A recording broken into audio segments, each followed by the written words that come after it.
Welcome to the Sunday Slow Burn. Today we're going to be talking about fairies and the Fae. What's happening, Dan? What's up, Indy? How you doing, man? Doing well, man. Been going deep into this rabbit hole. It'd be interesting to see what you guys have dug up in our research today. Yeah. We're going to be doing Ireland and whatnot next year. We're going to get into the northwestern European Isles. So like Britain, Scotland, Ireland, and everything to do with that. The Renaissance, the Reformation, a bunch of fun stuff come up for RFTA for next year. That sounds exciting. I like it. Yeah, I got it's some gonna stuff be from Ireland for today, and I got some stuff from the Norse, the Vikings, and I got some excellent. some Tuatha de Danaan, Kieran and Oak stuff as well. So I guess that's from Ireland, but it does expand out to a lot of other places too. Yeah, so we'll be weaving all that stuff in together today, and then a lot of these topics we'll probably be talking about more so in the RFTA episodes that we do. We'll get deeper into it with people. And last week when we were talking about like wizards, Merlin and whatnot, a lot came up about the Tuatha de Danaan and how they were pretty much like the mages, but they were also like deified. So they became almost like the gods, and people seem to try to be either impersonating them or not necessarily like personal, but like trying to copy their swag or style to be more like them because they were deified in that way. And then so it's very interesting that maybe some of the gods are connected to these Tuatha de Danaan, and how the Tuatha de Danaan have been pretty much all over the world, even in the weirdest places you could think of. Now, do you associate them with the Vikings? I, in a way, but it's like way later. Okay, because like Vikings are like Danaan is 600s or 700s, you know. I consider them to be like really like big, like imposing, like tough guy brutes. But sometimes after this research, I think maybe they were a mix of some of them were like strong brutes, others were like really powerful sorcerers, and they were just a formidable race. Yeah, I think it was similar to that too. It's interesting because like the Fomorians and the Firbolg are generally associated with like different super races, but like it's weird because in the stories they talk about them as having like darker hair or blonde hair, even some of them.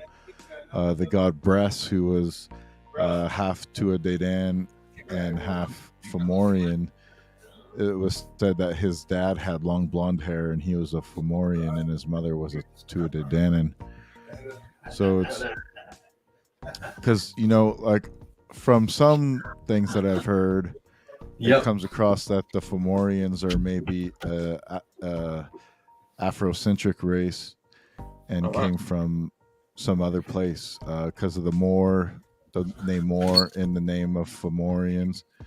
And so maybe they were, I'm not really sure, but it's really interesting. I think we'll get into some of that and some of like what they might have looked like when we do the RFTA episodes and whatnot. So that'd be great. That'll be interesting and fun to kind of break into that a little bit more and find out where these people come from, because it seems like they also shared Ireland. And then when we talk about the Milesians, that's like that's straight out of Egypt, man. So it's weird. Yeah. And the people associated with that group also have very biblical names, which is interesting. Or something. So, homie, that's what's happening, brother. Hey, good Sunday. Great day to be here. Great day to be to be jiving with the boys. I'm swept away by the depth of folklore that goes into all of this, and just trying to even talk about it in such a short amount of time is astounding, and it's quite a gig. But I'm stoked, man. Like I kind of got brought down this character called the Melusine, which I was like, oh, I've never heard of this, and then I start looking into the Melusine, and I'm like, oh, this is really quite a backbone of French folklore, Celtic folklore, even connecting to like the Nagas and stuff of the Vedic folklore. And then also found out that Melusine is in fact the Starbucks logo, and it's not Medusa. And the Melusine character just being one of the 3 daughters of this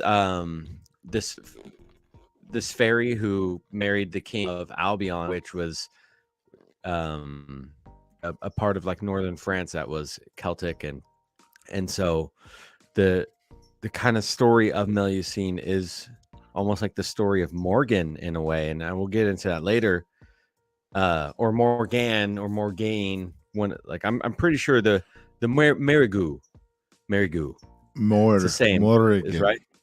Yeah. Is it the same as Marigot and Morgan? Like they're the same. This is all of Morgan, sure. right? Yeah, I'm not sure because I was looking at it and I'm like, they spell it so many different ways and there's so many interpretations. But what I was really interested in, and like you were saying, we're going to go into the whole ancient Celtic month. So we just have a bunch of deep dive time. But there was, spots of Europe that held really strong Celtic roots, and like it wasn't just Ireland and northern parts of Europe. Like it was even like Eastern Europe and some parts in France and Spain, like these pockets of Celtic. Spain.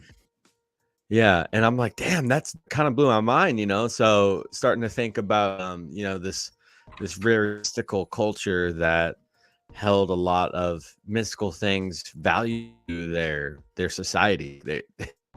It's so cool.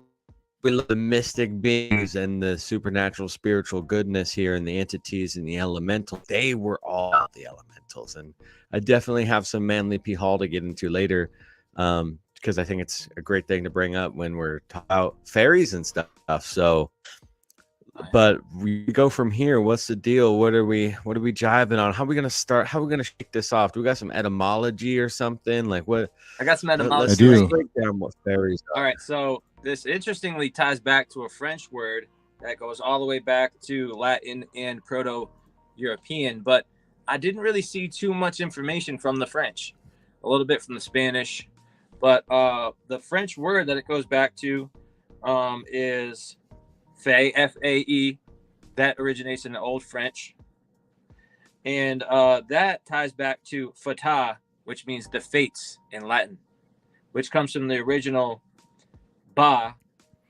which comes from the Proto-Indo-European root word. But after it becomes fae in French, it then becomes fairy. And originally the word fairy in the Middle English meant that it was the country or home of supernatural or legendary creatures. So the word fairy meant what we call fairyland today, or what the fae originally represented, which was the land of the fairies, meeting of fairies, enchantment, magic, witchcraft, or sorcery. So it had a more wider range of definition in the original Old French. And then after modern English becoming fairy, F-A-E-R-I-E, it later turned into the modern fairy, F-A-I-R-Y, mythical being of folklore and romance, usually having a diminutive form and magical powers. Diminutive, I believe, just means small bodied. But it's fascinating how it kind of went to the understanding of paranormal or supernatural beings, and then it went to becoming like a fictional word. It means like a fictional thing now in modern society. But I feel like we've really kind of just lost track of this, that there's been a lot of talk about this throughout history in many cultures, that there's another realm that resides alongside us. And it's not just the Irish and the Norse or the Europeans. This goes all around the world. And so there's a good chance that now that we're kind of stuck in the materialist worldview right now, we've kind of fallen away from the energetic field of vision, seeing things in different realms right amongst us, like the Aborigines considered dream time. But I have a list of the different qualifications of what a fae or a fairy could be. And a lot of people just associate them all as being a pixie, right? The little flying things, little tiny flying cute little creatures. But now it could range from anything. The fae could mean a goblin, elf, gnome, pixies, dwarves, sprites, brownies, changelings, vampires, and even trolls or a mandrake. But there's also other names that you probably have never heard before that they were also referred to as gnolls, ghostwise halflings, lightfoot halflings, wild dwarves, ariels, banshees, salamanders, cottonfly and snowfly, murrian, selkie, vadyanoi, canog, nuklavi, usage, and ethnici. But there's many different variations of what a fairy is. And so just want to get that out of the way. It's not always just going to be a pixie, although we do refer to that now. I think we have that understanding and interpretation of it. Welcome to the show, Morgan. How are you doing this evening? What's up, Morgan? How's it going, babe? I I think she might be froze. Froze, yeah. Well, we'll hear from her. So have you guys heard any of those other names I listed in that second list? I thought the mandrake take is really interesting. I mean, that goes into amount of magical workings and spell things, and specifically mandrake root is caused from the droppings of bodily fluids after a person has been hung or crucified. That's how a mandrake root is generally thought to have been brought into the world, because their excrements will fall from the body after it's been brought into extremes, and then those special fluids and excrements, they'll go into the soil and make the mandrake root, and then you go dig up the root and use it for your magical working. So I mean, I guess it makes sense. I mean, yeah, that is pretty interesting. And there, it's like a body in the earth, which is kind of like a cross correlation that happens a lot, especially in Northern Europe, believing in the fairies and the gnomes of the hills and giving them offerings and things. So mandrake root, the root of man. Yeah. Super fascinating, bro. Yeah, the mandrake is fascinating. It definitely has like an anthropomorphic form to it. It looks like a human with like 2 little legs and 2 arms sometimes, which is fascinating. I know there's actually a movie about it, but I know that it was also used for abortions or something. They used mandrake, I think, as kind of a medicine. The witches did. Wow. Yeah, I think there's a lot more to mandrake that I had known not about. I mean, I first heard about it, actually in Harry Potter, right? They had it in Harry Potter, and I was like, oh, mandrake, and they made it cute. But then I heard about it looking up voodoo, history of voodoo and hoodoo and vodoom and things. And I was like, and they use mandrake root a lot in that, which, like I said earlier, just how the mandrake is thought to be created through the excrements of a hung person, and kind of like going into the magical workings of the South and things, like start getting into a lot more esoteric territory when you're rolling around that stuff, man. So yeah, I could see why they're associated with death. It kind of had a sinister beginnings, but they've kind of made it all cartoony now. Cute little mandrake. Yeah. All right, you're sharing my screen. I'll go into this article here.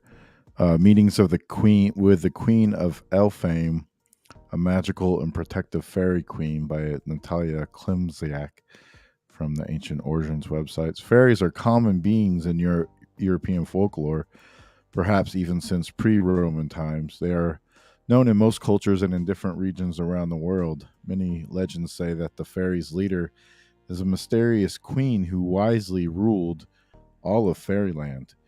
There are at least a few well-known goddesses that have been linked to fairies. One of them was the famous Queen Morrigan.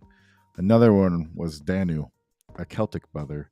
But the most mysterious of the supposed fairy rulers are arguably the Queen of Elfame, who may be associated with the Scottish goddess Nicknevin. In Scottish and Northern British folklore, the name Queen of Elfame means Queen of Fairyland. It is unknown when she appeared in history or legends for the first time, but she has been mentioned in several old folk stories and also in documents of witch trials. Legendary meetings with the Queen of Elfame. It is not easy to find resources describing the Queen of Elfame. She did, however, appear in the legend of Thomas the Rhymer. He was said to be a laird and sort of a local prophet who lived in the borders region of Scotland. The tale described a man who was helped by the Queen of Elfame and returned from his time with her with the gift of prophecy. In one version of this text, the mythical being is the Queen of the Nameless Kingdom. In the translation of Thomas the Rhymer by Robert Grave, the Queen says, "I am not the Queen of Heaven, Thomas. That name does not belong to me. I am the Queen of fair Elfame, come out to hunt in my folly." The Queen of Elfame appeared in many witchcraft trials. For example, she was linked to one in 1597 when Andrew Mann was accused of practicing magic. During his confession, he claimed to have had an intimate relationship with the Queen of Elfame. According to his testimony, for more than 30 years, he had been making love and learning from the leader of the fairies.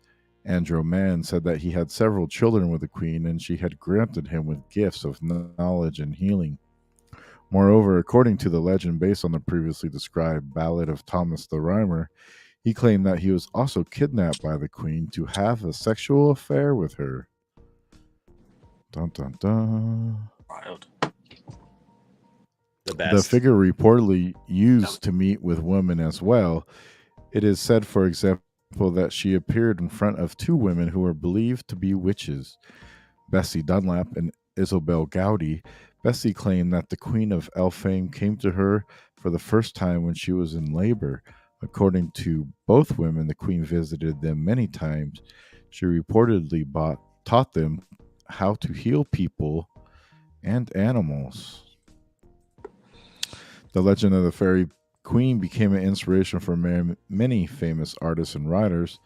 This character appeared in plays by Shakespeare and his followers. All of the fairies they presented in their texts may be associated with the Queen of Elfame, the goddess who ruled fairyland. The Scottish Queen of Elfame reminds me of the Norse Freya and her attributes. She is associated with magic, childbirth, and healing. This goddess has been described as a young and beautiful woman who could steal the heart of a man. Nonetheless, the Queen of Elfame is probably based on the goddess Nicknevin, who also known as Nicknevin or Nicknevin. Her name means the daughter of the divine. Nicknevin is a protected deity whose feast was connected with autumn celebrations, especially Samhain. In Celtic legends, she was able to communicate with the spirits of the dead and was related to witchcraft and magic. The goddess was one of the inspirational deities in the Druid traditions as well. She was believed to provide wisdom and magic ability. Wow, yeah, I think Samhain is like a really good example of fairy realm. Yeah. Mm-hmm. Very well integrated into that holiday. And that's a Wiccan holiday, right? It's like Wiccan is like New Age. That's true. It's a old holiday. Samhain, yeah, or Samhain. Samhain. Heard it that way too. I think that's the older way, probably. So I got some background on some mythology and some folklore over here, so we can get like a good picture of how the understanding has progressed throughout the ages. The views concerning fairies has morphed and developed over time and by region. The early pre-Christian Europeans, these beings likely originated as lesser spirits or deities, and as Christianity spread, the beings were demoted to their either being a race that lived parallel to humanity or demonic entities. Post-Enlightenment believed in fairies dramatically decreased. Even so, beliefs in fairies still lingers in the small, isolated communities in the modern New Age and neo-pagan movements. They gained popularity in the Anglophone world beginning in the 1960s. They can have a wide variety of forms, as we went over earlier, in European folklore and literature. Some fairies were beautiful and graceful, whereas others were hideous to look upon. As we'll go over later, there's two courts. There's the Seelie court and the Unseelie court. The Seelie courts were the benevolent ones that were good looking and would help humanity, whereas the Unseelie court were usually the hard to look at, sinister ones that usually lived in the dark. The Unseelie court's associated with fall and winter, and the Seelie court is associated with spring and summer. So they have like a lot of symbolic aspects to them. Now let's see. In modern times, the fairy is most commonly described as beautiful, feminine-looking fairies that tend to have wings of a butterfly or fly insect, while other beings traditionally thought of types of fairies that don't match this description tend to go by more specific names, which we went over a few of. I've done a little research on the banshees and the changelings. If we can go over some of that at some point. Yeah. I want to get into, well, because I think what we're talking about here, you know, it's hard to like lock down exactly what a fairy is when we're talking about the Fae, which is a magical realm, and the beings that exist within the magical realm. You know, we're not talking about Tinkerbell over here, you know, but we did want to kind of like get into what I had the idea of this show being, because next week we were going to do like leprechauns, or more of like the masculine side of creatures and lore of, you know, what the Fae realm. And this week is kind of like being the more feminine aspects of that. So, which a lot of times ties into, you know, fairies, and like what people consider fairies to be is like a small winged woman, you know, like flying around and with pixie dust and stuff. But you know, there are this Paracelsus, I think, was the first person to truly break down like these esoteric elementals, like these. He put the elementals into mission of saying like, there's these creatures that exist within this realm, this elemental realm, and they are defined by their geographical location. They're defined by their archetype, and they're defined by by the workings that you and intention that you have, because there's 6 elementals: earth, water, air, fire, and then light and dark. And the light and dark is where you start to get into like the intention behind it. You know, it's like, okay, are we going to tap into the light side of air? We're going to tap into the dark side of air. We're going to tap into the light side of water or the dark side of water, to kind of bring that energy there. And then there's all the talk of the inner Fae wars, or the inner wars of like these realms. Like, if these elements are against each other inside the Fae realm, and we're only like experiencing it outside of our realm. And so there's so many things to get into, but I did kind of have the idea of like trying to stick to more of the feminine side of the Fae realm for this week. Cool. And then next week kind of tapping over. But obviously there's going to be crossover, and we, you know, all that goodness. And but definitely getting into the Tuatha De Danaan today, like abso-fucking-lutely. Hello, Steen. Welcome to the show, brother. Hey, yo, thanks. Good to be here. Cool. Yeah, so the Banshee is definitely one of the feminine types of fairies. Fae. We could talk about a little bit about the Banshee. The Banshees were known to have been seen as somewhat of a ghost. They were thought to be warning people of death, and of alerting people to death in their family in old Ireland. They would do this thing called keening, which was kind of a grieving kind of you could call it a song, but it was more of a scream. They would let out their pain, at the funeral and release it, and they were thought to have been represented women that became ghosts that had had a terrible death. And so, but they were not considered to be malevolent. They were thought to be of service, trying to help people, let them know that someone they're close to had died before they got word, so they could prepare. Although they were hard to look at for people, and they let out that shrieking cry. Yeah, banshees are bad news. My fiance is very much into Irish and Celtic mythology, Celtic paganism. So that's why I jumped in. She's very much connected to the Fae and Fae folk. But banshees, I do believe they are. I'm not sure if they are like actually malevolent, but they're not good news. Like you don't want to encounter one. They only give you bad news, but it's said that they wouldn't try to hurt people. Although I think their shrieks probably did hurt your ears. Headache. Oh yeah, for sure. You know, the shrieks from the other world. That's Horrifying. Yeah.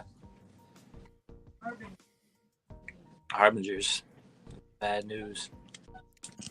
But yeah, the understandings of banshees have obviously changed throughout like time over since ancient Ireland up until modern day. They've kind of been probably more demonized to a degree. as have pretty much all the old mythological creatures.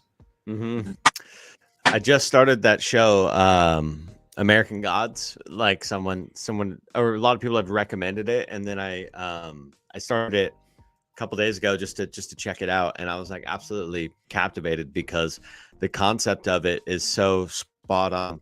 Like we are the same. We're within the same realm. We're within the same earth. We're within the same breath of life as our ancestors, and we are worshiping completely opposing ends of deities at this point. And so like I loved that they had like these, like obviously the author is incredibly well depth in all of these stories, and Brett did such a great job at like kind of explaining what we're involved in our current society. Like they did such a good job at that. And I'm just getting through that show, and it's funny because like the more, and I just also, and I'm only doing this because it's harvest season here on the farm where I'm watching a lot more television and stuff.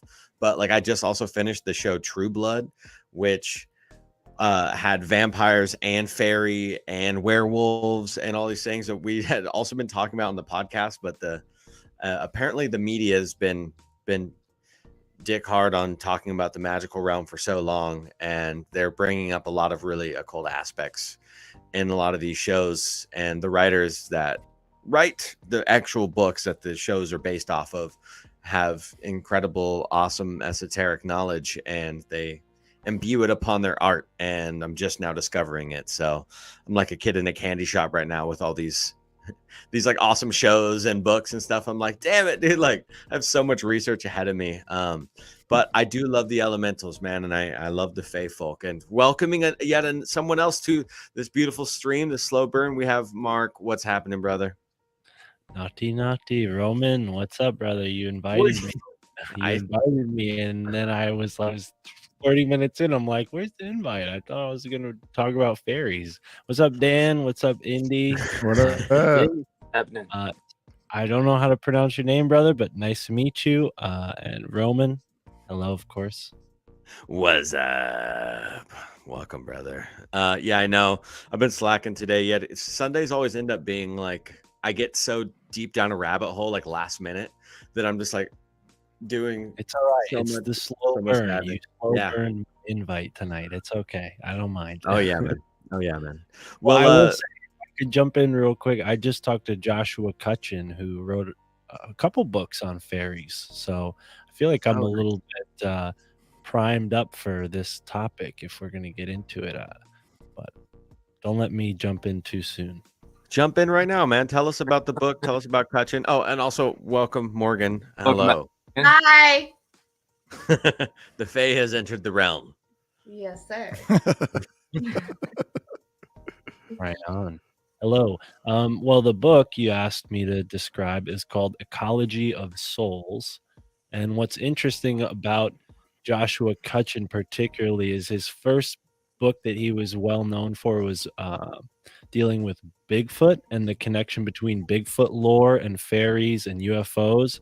So this book deals more with the connection between human souls, fairies, and sort of ceremonial landscape aspects like fairy circles, corpse roads, and a bunch of other really interesting concepts. And what's cool about Joshua is he's not like conclusively going after one thesis. He's like kind of showing you everything that's going on. You know, he paints a really broad picture and puts a lot of different cultural myths side by side to show you how this type of thing is human and not, you know, because of one culture, right? And he gives you examples of like things that may be interpreted as fairies, although they don't go by that name, in the oceanic cultures, in the Aboriginal cultures, in South America, in North America, and of course Europe and all of Asia. So it's really fascinating stuff. Psychopomps was another concept that's kind of blended in because what happened Nice. in a lot of European cultures where fairies were present during the dying process, right? So sometimes people would see fairies after their loved one would pass away, or maybe even someone would see fairies before they died as a sort of omen. So it wasn't always like a good, sparkly, like Disney type of thing. Sometimes fairies were like, you know, very like, okay, I just saw a fairy, I'm in bad, you know, something bad's about to happen, right? So there's a whole nother dimension to a lot of these myths and folklore aspects that we don't get because of the pop culture Disneyfication of all of this stuff, you know. That's why I was bringing up earlier the six elementals instead of like the four where people are like undines, sprites, you know, gnomes, and all these. There's the light and the dark aspect, which goes into each of the four, and you know, and like even just like the case of the leprechaun, you know, like you know, it's like the good luck, the bad luck, you know, what is it going to be, and both undulating energies and archetypes that are within within all realms, man. You know, the light and the dark. You never know what you're gonna get. You got to keep karma's real, though. I'm definitely finding that out day by day. No more throwing plastic into the wilderness. Kidding, I've never done that. I'm a clean boy. I'm just saying things now. What Morgan? Hello. What you got? Do you got some juice for us? Dan said you Well, might I have. mean, some going off sweet of cake. what you're saying, I mean, like with Morgan Le Fay, or you know, that's like pretty much the most popular fairy that I know of. But they like correlate her to the Morgan, and it's like somebody that you see before you're about to die, or like someone like she comes upon you when you ask for something as well. So it's like, if in astrology I would relate it to Lilith. Basically, like, you know, your dark side. I mean, you gotta be careful what you ask for because you're gonna get it. So basically, you know, there is a light and a dark side to exactly what you're saying. It's just, what are you putting out there, I guess. Yep. Yeah. Thanks for giving us a little more on Morgan Le Fay. Oh, Yeah. there's so much on her. And like, she's the high priestess of the Ninefold Sisterhood, which is like basically it's a tribe of Morgan. So okay, so there's the artisan, there is the lore keeper, there's the law keeper, the emissary, and the hearth keeper. So like each, you know, archetype of a Morgan has their role in society, basically, or like in life, like what they're doing. So yeah, there's actually so much on her that, I mean, it's crazy. I mean, because you could think of her as a goddess, as a person, you know, in mythos, especially Celtic or, you know, Welsh mythology. But like I said, in astrology, she's Lilith. And then, you know, her muses. Yes, there she is right there. Oh wow, look at okay, let's break down this picture just for a second. Let's see what we got going on here. Snakes. Look at that. Look at those symbols on her dress there. And the jaguar chain pelt. Yeah. Bird. Yeah. She is like the high priestess of all priestesses. I mean, she literally was Merlin's and you know, if you want to talk Arthurian legend, she was Merlin's apprentice. So then she surpassed Merlin.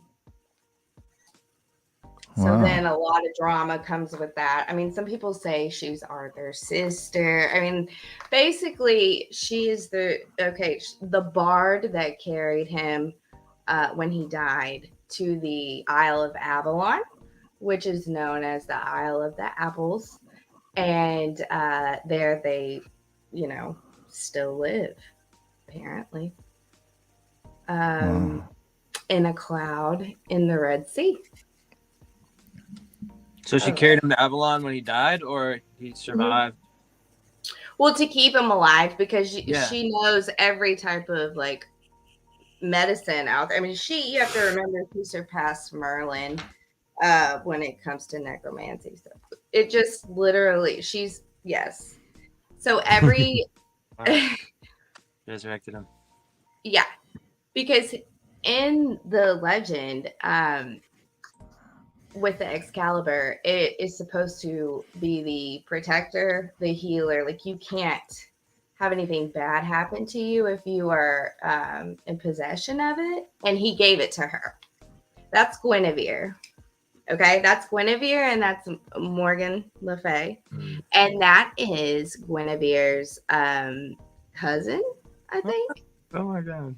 So she gets it. It's so dramatic, and you know how they were back then.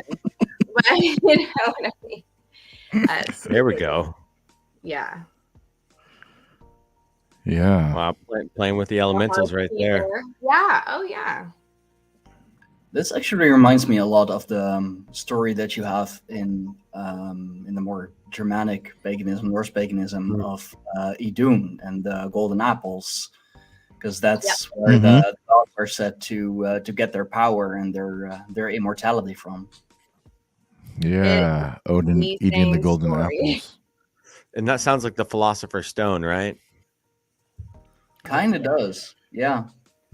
It also sounds like apples is like a source of knowledge, or knowing, and also immortality. So, like the island of Avalon or the island of apples would have a correlation to like the land of knowledge or the island of knowledge. It's symbolic. I'm wondering if it's like actual physical or what. I mean, what do the druids hold sacred on the apple tree? I wonder, because they are definitely a mystical deep down the tree rabbit hole. So I'm wondering what the druids say about the apple tree. I'm gonna, I guess, do some quick. What do they have? I think 22 letters in their alphabet, the Ogham language, and each one represents a tree. So there's a good chance one of them represents the apple. All right, let's check it out. That they have an understanding of it. It's called I'm getting my book out so I don't like tell any wrong information, you know. But going through that whole, you know, first you part the mist, and then, you know, it's about retrieving your sword. It's the Oracle deck I go by a lot of the time because I'm a huge Celtic Welsh mythology fan. But in this book, it says, so like it's the 5 seeds of wisdom right here. Oh, sorry, my computer. You cut it open and you see the 5-pointed star. The 5 seeds of wisdom. Nice. So like when you slice an apple in half, a 5-pointed star is revealed, which I correlate that with Venus, you know. Star, morning star. Yeah. But it says it's a symbol of wisdom across time and cultures. The apple Nice. is often most associated with the divine feminine.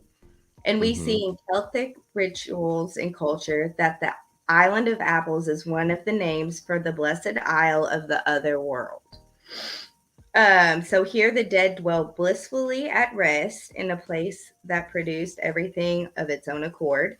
Avalon itself is named for the three apple trees that are said to flourish in abundance on her shores.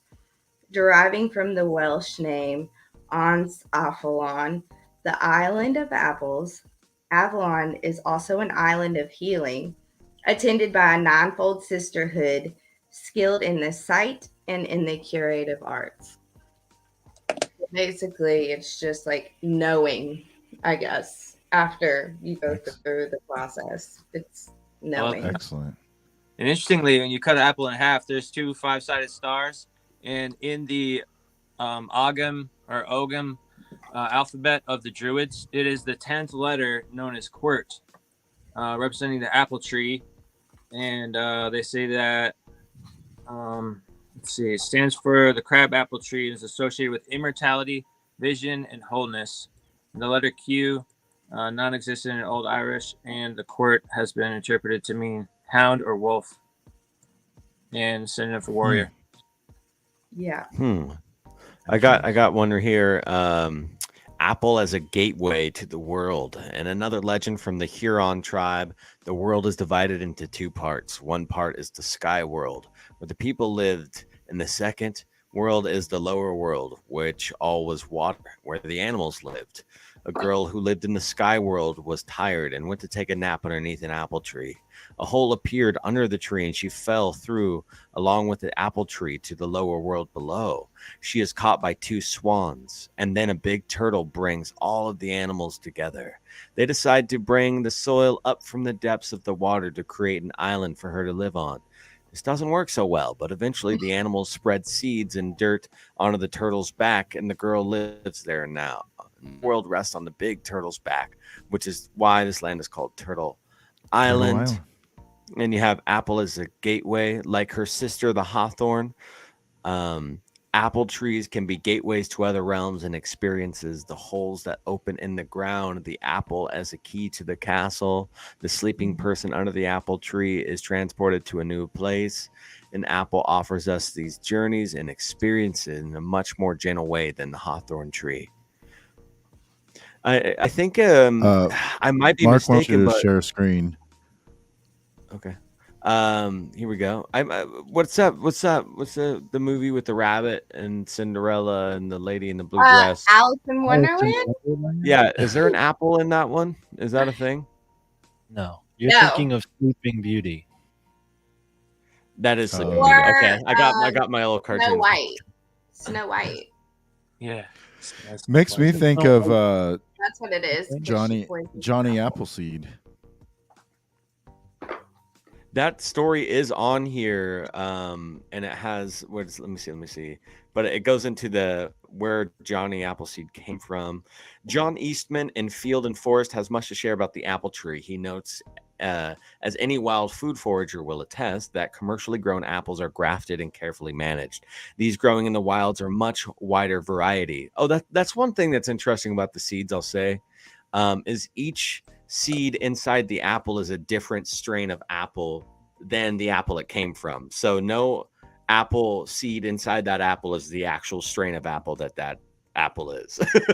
Apparently they're all different. Really? So like, yeah, you'll get a red apple and all be different apple seeds inside of that. Oh, wow. So Heard that's what, Wild. when you- divination? what's that? You ever heard of apple divination? That's when because of what you just said, because all apples have this kind of like random pattern, you can cut open an apple and use it as like a divination tool. There's an old New England practice of doing that. I'm trying to find the page here.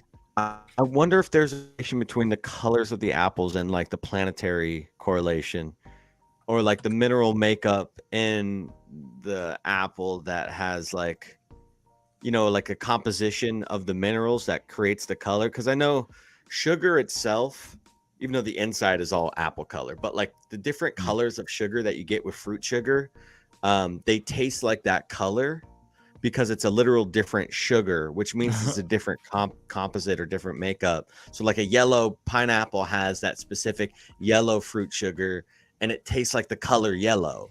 And then red tastes like blue. You know what I'm saying? So I wonder if there's something that aligns to food magic, herbology, the correlation to the color spectrum and the planets when you're doing like. So one other thing I wanted to say is like the fairy ring. The fairy ring is, you know, like a classic circle of mushrooms in the ground or what have you. And, you know, you said that you need to make a circle in order to enact your magical spells, in order to encapsulate that, right? Like creating a Merkaba or a mandala on the ground, or when you're creating your sigil for doing your pentagrams and whatnot. But I wonder if when you find a fairy ring, that's where somebody had done or opened a portal at some time prior, and there was maybe something like maybe that's where a spell had been done. You know, Yeah. You know how people all sit in a circle to pass the Ducci on the left hand side to get high. Yes, you know? I think they're we doing I think they're doing the same thing with mushrooms, dude. I think they're sitting in a fairy circle and they're eating mushrooms and they're tripping out together. That's so cool. Or like taking or drinking a concoction, you know, like in the Native Americans, they have like some type of concoction brewing, and you all sit in a circle and you pass it around to everybody, and you all drink it. It's I think it's somewhat the same type of idea. Is they're creating a circle, and they're all connected, and they're having this trip all together. kind of reminds me of absinthe a little bit. I like this Like one. that's Mark. how they're This is a going good to one. fairyland. You know, Yeah. that's how they go to fairyland. According to Celtic myth, the fairy rings are caused by the fairies and elves dancing around in a circle at night. Yeah, see. Oh, love it. I don't know if Oh, anyone man. I like to hang feels out. this way, but the music that you're playing in the I feel like we're in an elevator. Does anyone else feel like that? I can't hear. Am I You're hearing? like, am when am are I we the gonna only one land hearing on the this? fucking floor? Just get there, dude. You're- They don't have a 13th floor, dude. They don't have a 13th floor here. You'll never get there. You have to fucking make the fairy ring and pop that vessel, baby. Yo, Steen, bro, I do where you have live some, at? Where do you live at, brother? Yeah, man. Oh, couldn't hear you. From the Netherlands. Can't Okay, hear you. so what's? Oh yeah. I Okay, think didn't know if that was just your me. mic might not be connected, brother, because we heard you very, very faintly.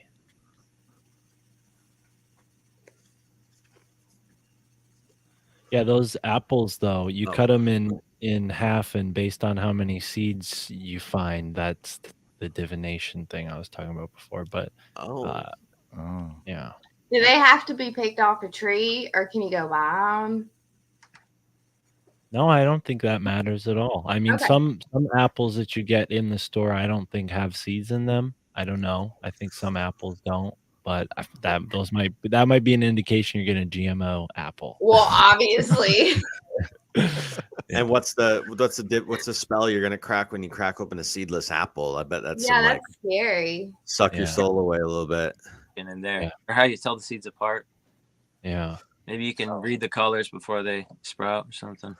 You know, Mm. but seeds themselves, I've been trying to find more like if there is any like antiquated writings on like seeds and beans. I watched this video of like there was like a bean ritual across the world, like in the ancient Lemuria, Like the Jack the holiday. Magic Beanstalk, and how Jack plants a magic bean and then it takes him up Yes. through the 7 layers. Like he goes to the Yes. highest dimension where the gods are and then comes back down. You know, that's a symbol of the vegetable body, right? Because we're comprised of physical, you know, on the physical level, an animal, a vegetable, and a mineral. In alchemy, it's considered vegetable, mineral, and animal, right? So your flesh and your blood, that's your animal part. The bones, the iron in your blood, that's your mineral. And then your neurons, the electricity of your body, that's your plant side. So people in ancient times considered your soul body like your plant body, because just like plants communicate with each other telekinetically, we have that aspect of ourselves, right? So some texts even say that way back, human beings actually came off of a tree in the Garden of Eden, and we were like, in a proto form of humanity, more vegetable than we were animal, right? That's the really mystical history that goes into theosophy, though, which you can't always trust what they say because they claim to talk to aliens. But either way, either way, it's Jack and the Beanstalk. What about the Princess and the Pea? Also, like I don't know that one. Yeah, James and the Giant Peach. That one too. Yes. I got actually one on a Fae, an apple tail that goes back to Irish. The medieval Irish story Conla the Fair, an Irish prince, fell in love with a beautiful fairy woman, and who arrived on the Irish shore in a crystal boat. She offered him an apple from the world of Faery, and he took the fatal bite and was hers forever. They set sail for her magic island, where the trees bore both fruit and blossom, and the winter never came. There they ate an ever-replenishing stock of apples, which kept them forever young. An otherworldly apple tree magically makes music, which can dispel all want or foe or woe or weariness of the soul. In Irish lore, the god Ongus offered 3 miraculous apple trees from the magical woods, Bruig na Boing New Grange, as a wedding gift from the one of the Milesians. One was in full bloom, one shedding its blossoms, and one was in fruit. The deliberate felling of an apple tree was punishable by death in ancient Irish law.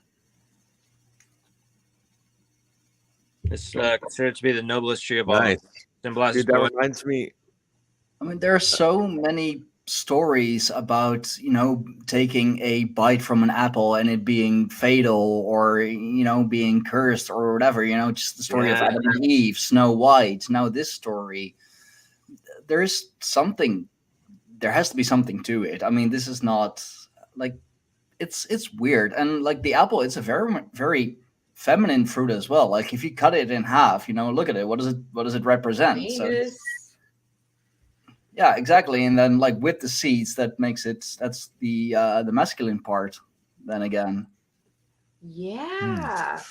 Yeah, I like the vegetable body being like the telepathic and the psychic part, because when you go and do like more ceremonial psychedelics, a lot of times you want to have a very clean vegetarian diet before going into that, not having any meat, so not really connecting with the mineral side of things, but connecting only with the psychic side of things. And so I think that's a large part of this, like when, especially like a lot of the stories of the fairy and the fae, like is coming out of the land, like they're coming out of the hillside, coming out of that vegetation, of the grass, or like being a part of the trees, and trees being ancient psychics. If we're talking the plants being psychic and talking on a telekinetic level, I feel like trees are the master communicators and they hold down the realm. And especially out here in the redwoods in Northern California, they do for sure. We can't leave out probably the most influential myth of apples. I dare call it a myth, the Garden of Eden and the apple, the forbidden fruit, right? So, and I think that comes from an Egyptian or, something way further beyond, like a Sumerian type of myth that involves apples. Because again, as you guys were saying, apples are feminine, and the shape of the apple. Remember, Roman, when we were looking at how Venus makes that pattern in the sky, it's the exact same shape as what you see when you look at that apple matrix, right? When you cut it from the bottom and you see the way it forms at the bottom, or when you cut it from the side and you see the way the seeds are like pocketed in there. That's the Venus flower, right? The body of man. Yeah. Looks like it's a torredo type field also Yeah. on the apple. Yeah, Right, exactly. right. And when you have just the core that basically fits in the Vesca Pisces. Mm-hmm. How so? What do you mean? Well, if you have the apple core, if you connect the lines, you could make a Vesca Pisces out of it. The two circles intertwined. Mhm. Look here, Roman. Nice. You got a picture Yeah. of it. Oh yes, I'm a visual boy. I gotta see. Gotta see what we're talking about. Oh, Oh, boom! There you go. oh, that is like I mean, you my can't tell me that's bro. not feminine, I want to jump up in there. Let me. right? Like that's not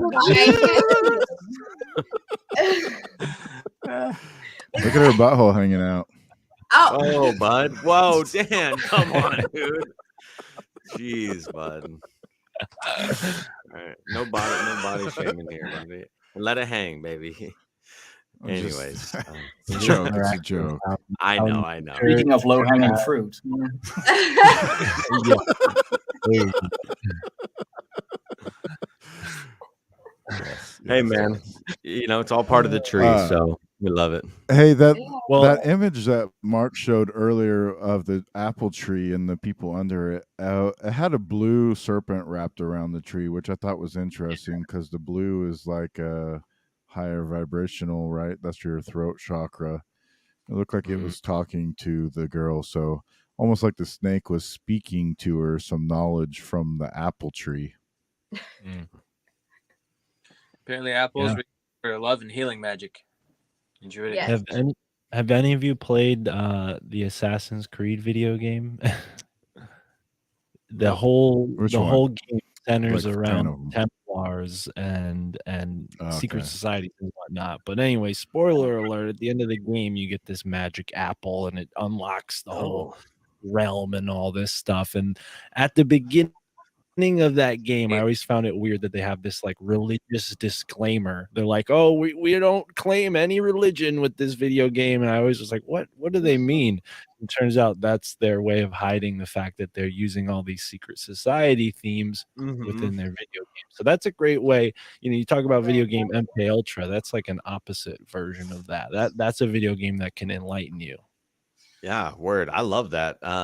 I just watched Angels and Demons last night actually because something came up somewhere. Oh, it was like some Nick Cage thing somebody was talking about, and I was like, Nick Cage and Tom Hanks are like the same. They're like the same motherfucker, I swear. And you know, because you got the National Treasure movie and then the Da Vinci Code, but you know, the author of the Da Vinci Code and Angels and Demons. Anyways, point is, it's like Templars, man.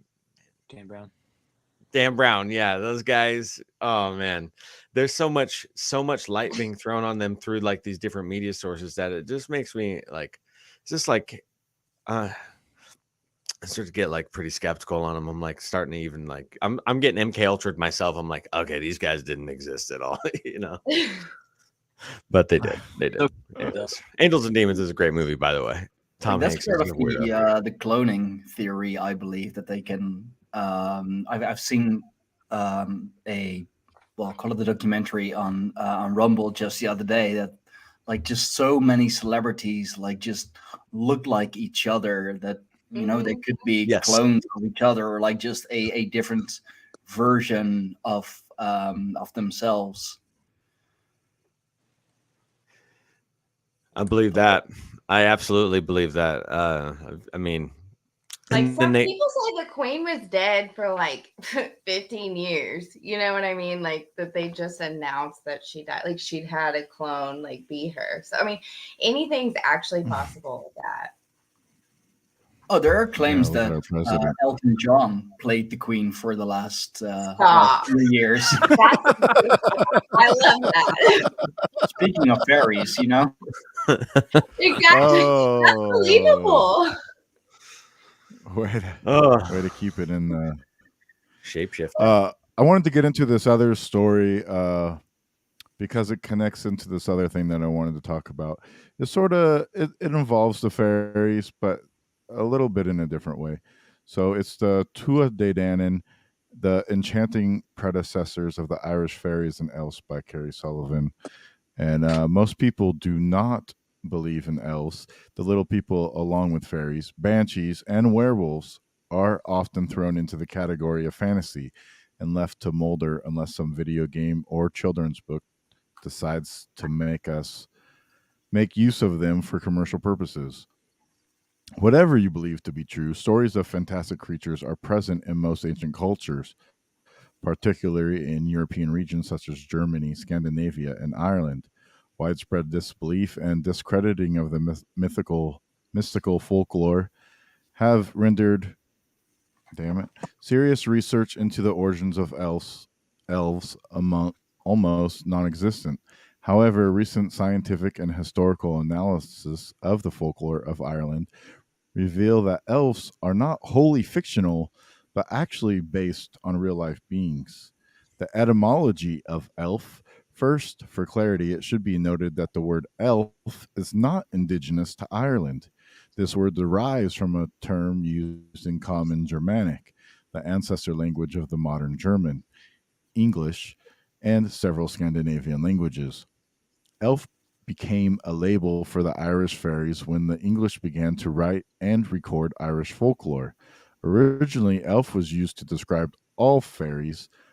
Over time, the term came to stand for a specific subset of fairies, those that are small and possess supernatural powers. Other common characteristics of elves are the ability to shapeshift or the possession of great wealth. The old Germanic roots of the word made distinctions between male and female elves, as well as good and evil elves. This specifically has been lost, and the English term elf can apply to any of the above. Um, Scrolling down. Mixing myth and fact, the old elvish masters of Ireland. According to legend, there were 6 waves of masters of Ireland, and each has some connection to the biblical story of Noah and the flood. Today is unclear how much of this is fact and how much is fabricated by medieval Irish monks in order to make the Irish history equally as important as Israel's. In each of the waves, women play a prominent role, reflecting the unique equality present on the island before its incorporation with the rest of Europe. Scholars today know the most about the final wave of conquerors, the Milesians, sons of Mil, a descendant of Noah, who reached Ireland from Spain in the 4th century BC. These were the Celts. They displaced inhabitants known as the Tuatha De Danann, the progenitors of the Irish fairies. Wow. Um, the coming Originally, the 5th wave of conquerors were simply known as the Tuatha De, people of God, but this posed a problem for the Irish monks recounting their history because the Israelites were the people of God. So the early inhabitants of Ireland became the Tuatha De Danann, people of the goddess Danu, after their primary deity. Another group of settlers was the Fomorians, who will feature in the legends of the Tuatha De Danann and in Celtic myths as giants and sea raiders. Some believe that they were the remnants of a forgotten trading outpost of the African Empire of Carthage. The survivors of each successive wave of settlers were enslaved by the Fomorians. This solidified the characterization that the Fomorians were representatives of all that is evil in the world, the bad elves, in recounting the struggles between the Tuatha De Danann. Thus, the good elves and the Fomorians, the former takes on an aspect of semi-divine and the latter aspect of semi-demonic. Hmm. It is possible to trace how the actions of each group developed mythic dimensions over time. For instance, when the Tuatha De Danann came to Ireland from the Northern Isles, they burned their ships so that there would be no thought of retreat. This sent up a great cloud of dark smoke. By the time the Labor Gabala Erin, the Book of the Taking of Ireland, aka the Book of Invasions, was compiled in the 11th century, their arrival had been recast as they landed with horror, with lofty deed, in their cloud of mighty combat and specters upon a mountain of Conmancine of Connacht. Hmm. Without distinction to discerning Ireland, without ships, a ruthless course, the truth was not known beneath the sky of stars, whether they were of heaven or of earth. It is said that the Tuatha De Danaan descended from a group of people who previously lived in Ireland but had to leave. They were called the Nemedians, and a faction of these people settled in northern Europe after their population was disseminated following a battle against the Fomorians. When the northern European Nemedians returned to Ireland, they became known as the Tuatha De Danaan. According to legend, they excelled in science, magic, and civilization. However, the Tuatha De Danaan were not gods or goddesses or fairy people themselves, but a druidic race with rare insight into the workings of nature. They were a scientific people who comprehended laws of nature and were able to operate. Tuatha De Danaan had all around knowledge of curative and power properties of plants and used them for treatment of the various diseases, mortal wounds, and the commission of spells. They also were very skillful handicraftsmen and musicians, soldiers, and poets, and their weapon was considered as the best of modern. Women had almost the same civil rights as men and actively participated in all man's affairs, even in war. Quite often they spoke as envoys at negotiations between conflicting parties and also sat at councils of conclusions of peace. The Tuatha De Danaan as hidden fairy folk. To this day, one can see in Ireland the great barrows and intricately carved tumuli left behind by the pre-Celtic fairy people. In addition to their wisdom, the Tuatha De Danaan's divine status was reinforced by their incredible beauty.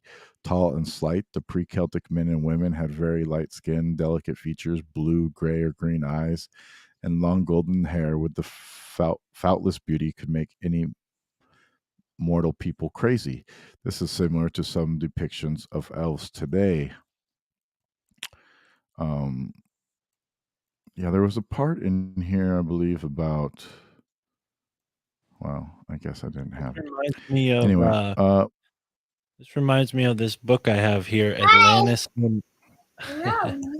Atlantis in Ireland, and it talks about the round towers of Ireland, which, if you guys haven't seen these before, they look very much like obelisks. I'll share my screen, whoever, Roman or Dan, if you give me permission. But yeah, they're said some of them have fairies haunting them, right? Because fairies are known to haunt or stick around stone structures, particularly very old stone structures. Mhm. But yeah, the connection Valid. architecturally there, you know? I mean, if you consider the people who Dan just described coming from the Middle East, doesn't this kind of look like an obelisk? Yeah. Yeah, especially if the bricks themselves are made of like a geopolymer sort of, like, you know, constructed specifically to enact spiritual encounters, which I personally am in strong belief that our ancient ancestors were building things to enact spiritual beings. I think that they were harbingers of temple building as spiritual entrapment, you know, like on a bigger kind of level. And I fucking love that. Thanks for bringing that up, man. In There was so much the fairy history tales too, it's that- go ahead. No, I just said there was a lot of history in what you just said. I mean, that is a lot. Just to break down like half of what you just said and how important it is literally, it makes me want to get out my Eric Klein book, like I always do. But like seriously, it's right here. But honestly, it's just about the Iron Age alone. I mean, it's about half of what you just said. There's a lot to break down in everything you just read. If I want that link or whatever you just had. Yeah, try to put that in the chat if you can. Yeah. I'd like to check that out too. All right. I got to break all that down mentally. That was a lot. Yeah. Um, Oak. The With part about those coming towers from that- the Northern Isles reminds me of Hyperborea, actually. And the Yeah. Atlanteans are also said to be descendants from Hyperborea. Mhm. True. Yeah. Uh-huh. And that's in High Brazil. I mm. think Hyperboreans were centered in High Brazil on some of the maps I've seen. I got a story from Tir Nanog that I could share with you guys. In the Irish, Yeah, let me just say too that those Yeah. towers in fairy tales are usually associated with wizards or with mages in some sort of respect. Like even in like the Sword in the Stone, Merlin is in the tall tower. It's almost like that's their kind of place where they hang out, the mages. You know, so that's pretty Yeah. interesting that they also look like obelisks too. I wonder if there is an entrance in the obelisks at all. Well, And the it's- one in DC has an entrance that goes in. Well, you if Rapunzel's there, yeah. Yeah, I was gonna say that's the towers where they locked up the princesses too. Yeah, right? because her magical hair. I'm telling you, because the spinning and weaving and like it all goes together really. And I just had a child a couple years ago, so I'm like fresh on Disney movies. They all have like that underlying mythical like knowledge in them if you know what you're looking at, basically. So they would like harness women for their power or what have you Mhm. that they had, or anyway. I mean, the power that's in hair, like you'll even find that referenced in the biblical story of Samson. You know, Yeah. all the It's power he had inherent. was in his hair, and he got Yeah. like what was it, seduced by a woman, and when he was asleep, she cut his hair, and there went his Mhm. powers.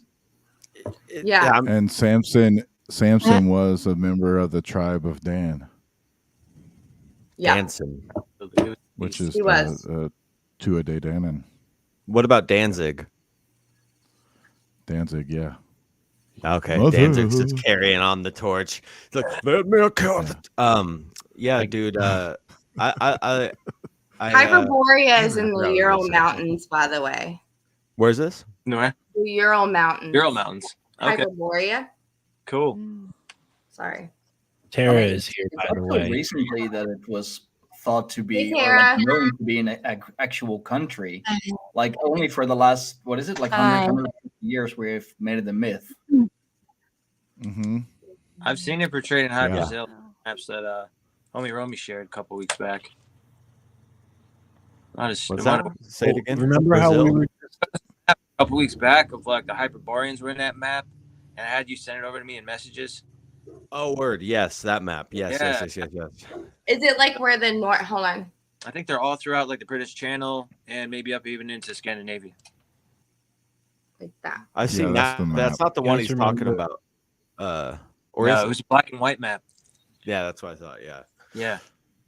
What were you saying, Mark? Remember we were just looking at the apple myth, and I typed in Mhm. Tuatha De Danaan, and here is that same image of the guys getting the apple from the fair maiden. And so look at that, an apple in the Tuatha De Danaan. Can you go back to that picture? Imagery. actually? Yep. Yeah, can you blow, They're the can you zoom in? muses. Blow it up. Yeah, the muses, exactly. Yes, That's exactly absolutely. what they are. And I want to get into And they're the Morgans. I want to get into Melusine here in a second, because she is a character that I think is actually a different version of like the Morgan, and definitely a member of the Tuatha De Danaan, in my opinion. And look, she's got the little familiar, her deer, so like Yeah. almost like she is, like can we maybe transform into the Danu. deer. Deer and deer eat apples. You know what I'm saying? So do Oh. bears, though. Everybody eats apples. Well, bro. it's funny you say that. It kind of all goes together. It does. I want to say the fairy mound. The fairy you guys mentioned the tower. The fairy mounds Yeah. were known as the fairy hills or the fairy forts, and the remains of stone circles, ring forts, and hill forts still exist today. In other circular prehistoric dwellings in Ireland, but these remains are said to be either homes for fairies or other supernatural creatures or portals to other worlds. So that's pretty interesting. They show a couple of these ring forts. They kind of look like the mounds of the Adena and Hopewell tribes, similar to that kind of appearance, because they've been grown over by a lot of time by a lot of grass and dirt. Yeah, so I have to share this with you guys. Like, this comes from like my favorite Oracle deck, like the only one that I use. It's this one. I'll just show it to you in a second. But here is source right here. It's a mound. Oop, oop, oop. Oh. Look. And it's a mound. And yep. That's where source comes from. Yeah. Beautiful. Beautiful, yeah. All of them are mounds. So then, like, you know, as you like retrieve your sword or go through the 9 seeds or the 9 cycles or whatever, and you learn, that's when you like emerge out of the mound and then become a goddess. Like, you know, you go from a Morgan, I guess, to a goddess. I guess that's how you could say it. And then they just bring up, you know, the known goddesses of Celtic mythology, Blodeuwedd, Rhiannon. Some people say Sertawin isn't one, but I think she is. And, you know, anyway. Bridget before, too. What? Bridget? Yeah, but you know what's funny is they don't include her in this deck. Oh, okay. Interesting. That's wild. I know that. She's like the OG, right? Yeah. The OG of OGs, but they don't include her in that deck. They obviously Rhiannon. Here, let's see. So we have Blodeuwedd, Rhiannon, Bronwyn, and then Sertawin, which is debatable.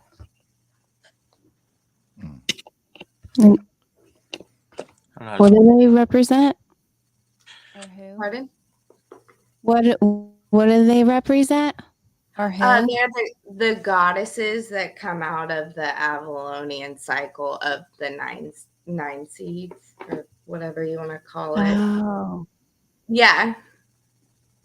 Huh. So you go from like a Morgan, like a Fae, like a fairy, a healer. You do all of like your healing, lore keeping, artisan.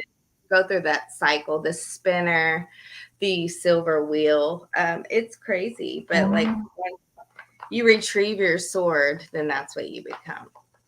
It's like a college. Yeah. Mother Maiden Crown.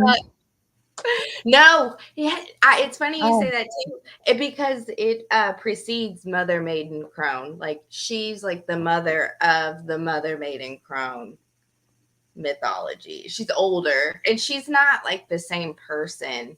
It's literally they're all sisters. Love that. And what's her name? The Morgans. Oh, the Morgans. Those are all the Morgans. Yeah. I didn't know it was Bronwyn, and then there was another one. Oh, you want the goddesses? Okay, so it's Rhiannon. Yeah. Bronwyn. Blodeuwedd. I don't excuse my accent. And then Sertawin. Cerdiwen. Yeah, that's the one. Thank you. Yeah, you're welcome.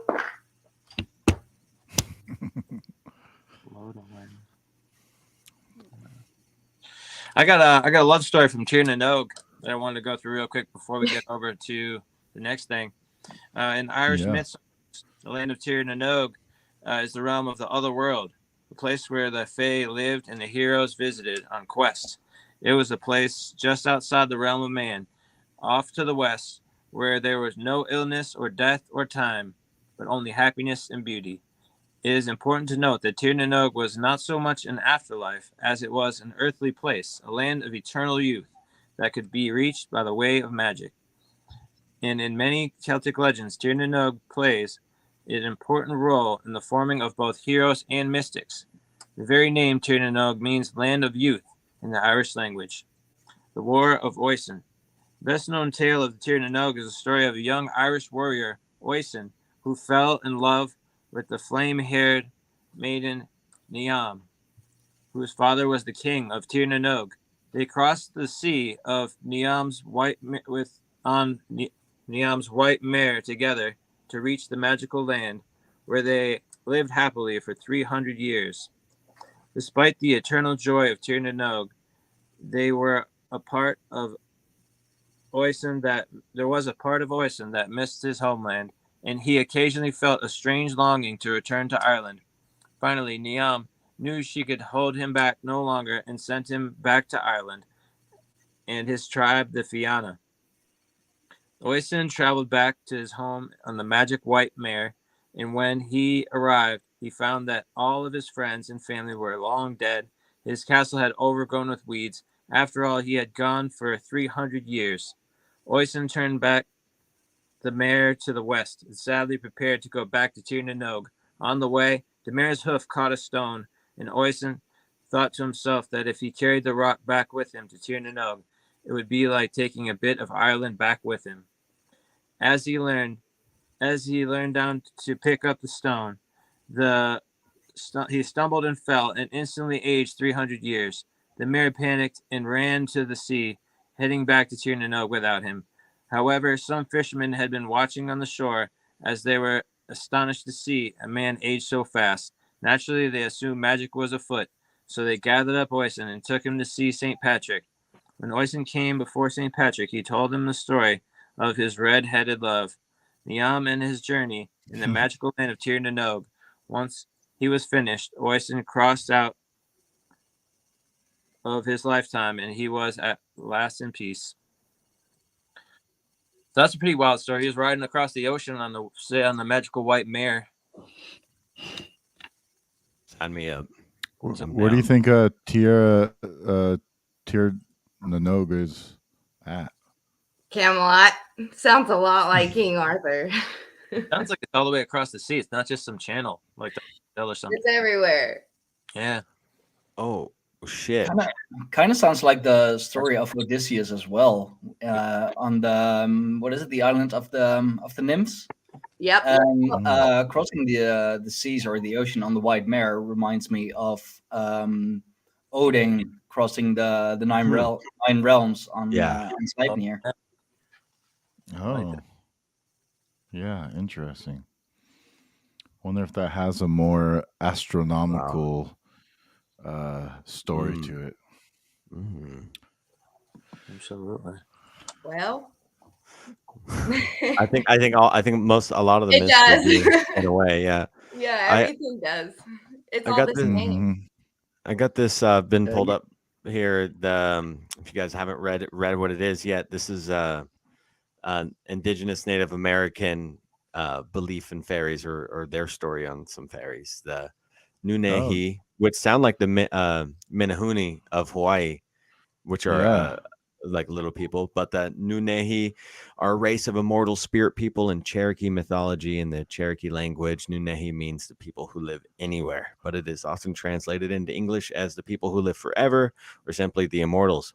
The Cherokee believe that the Nunehi are a type of supernatural human being, completely distinct from ghost and nature spirits, as well as from gods. In this sense, the Nunehi, I'm just going to say little people in the Cherokee language, are the Cherokee equivalent of fairies in traditional European folklore. The belief in fairy-like beings is universal among all ethnicities, including all American Indian tribes. According to the Cherokee folklore, Nunehi had many underground townhouses throughout southwestern Appalachian Mountains, and they were particularly fond of high mountain peaks where no timber ever grew. Hunters would often hear the Nunehi in the mountains singing and dancing and beating drums, which is a thing. But when they would go toward the sound, it would shift about and suddenly seem to be coming from behind them or from some other direction, so that the person hearing the sound would never be able to find where it was coming from. And I wanted to read this. This is an account in North Carolina. The Nunehi defend Franklin, North Carolina, during the American Civil War, by which time Nikwasi had become known as Franklin, North Carolina. A group of Union soldiers approached Franklin with the intention of burning it to the ground. Well, A group of scouts returned to their commanding officers and warned them not to attack the town because it was heavily guarded by soldiers on every corner. However, the town was defenseless, and every able-bodied person had already left to fight in the war. Unaware of this fact, the Union soldiers then changed their course to Atlanta, Georgia, burning every town in their path. According to the Cherokee, it was the Nunehi that protected Franklin from the Union soldiers. Shamans. Spirits, man. Oh, yes.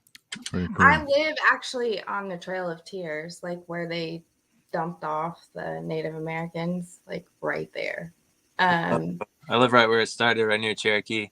Yeah, that's what's up. But yeah, they're just the people that are able to communicate with spirits through rituals. Mm-hmm. Through shapes. Cool. That's amazing. Absolutely. When we were talking about the Tuatha De Danaan and their battle with the Milesians, Mm-hmm. I have a story here about the Milesians. They come from Mill. The guy's name was Mill. And the Labor Gabala Erin, a medieval Irish Christian pseudo-history. The Milesians, Irish Gertir Mildi Aspanine, are the final race to settle in Ireland. They represent the Irish people. The Milesians are Gaels or Gauls who sail to Ireland from Iberia, Hispania, after spending hundreds of years traveling the earth. When they land in Ireland, they contend with the Tuatha De Danaan, who represent the Irish pantheon of gods. The two groups agreed to divide the island between them. The Milesians take the world above, while the Tuatha take the world below. Whether the word Milesian came before or after the name Mil Espane, which is the Irish form of the Latin Miles Hispaniae, soldier of Hispania, is uncertain. Joseph Lennon writes that no Irish language cognate of the word exists, and that the word Milesian is not used to refer to the Irish with any regularity until the 18th century. Scholars believe that the tale is mostly an invention of medieval Christian writers. But here's what the myth says. This is pretty interesting, and it connects to a lot of things that we've been talking about lately. The Labor Gabala, which is compiled in the 11th century AD by an anonymous writer, purports to be a history of Ireland and the Irish, the Gaels. It tells us that that all mankind is descendant from Adam through the sons of Noah, and that a Scythian king named Phineas Farsaid, descendant of Noah's son Japheth, is the forebearer of the Gauls. Phineas, a prince of Scythia, is described as one of the 72 chieftains, 72, who built the Tower of Babel. His son Nel weds Scota, daughter of an Egyptian pharaoh, and they have a son named Goidel Glass. Goidel crafts the Goidelic language from the original 72 language that arose after the confusion of tongues. Goidel's offspring, the Gaels, leave Egypt at the same time as the Israelites of the Exodus and settle in Scythia. After some time, they leave Scythia and spend 440 years wandering the earth, undergoing a series of trials and tribulations akin to those of the Israelites, who spent 40 years wandering in the wilderness. Eventually, they reach Hispania by sea and conquer it. There, Goidel's descendant Breogan founds a city called Brigantia and builds a tower from the top of which his son Ith glimpses Ireland. Brigantia refers to Corunna, then known as Brigantium in modern-day Galicia, Spain, and Breogan's tower is likely to have been based on the Tower of Hercules, which was built by Corunna by the Romans. Ith sails to the islands with a group of men. He is welcomed by its three kings, Maccool, Mackecht, and Macgreen. These three are members of the Tuatha De Danaan who ruled Ireland at the time. Evidence suggests that the Tuatha De are the main pagan gods of Ireland. Ith is then killed by unnamed attackers, and his men return to Iberia.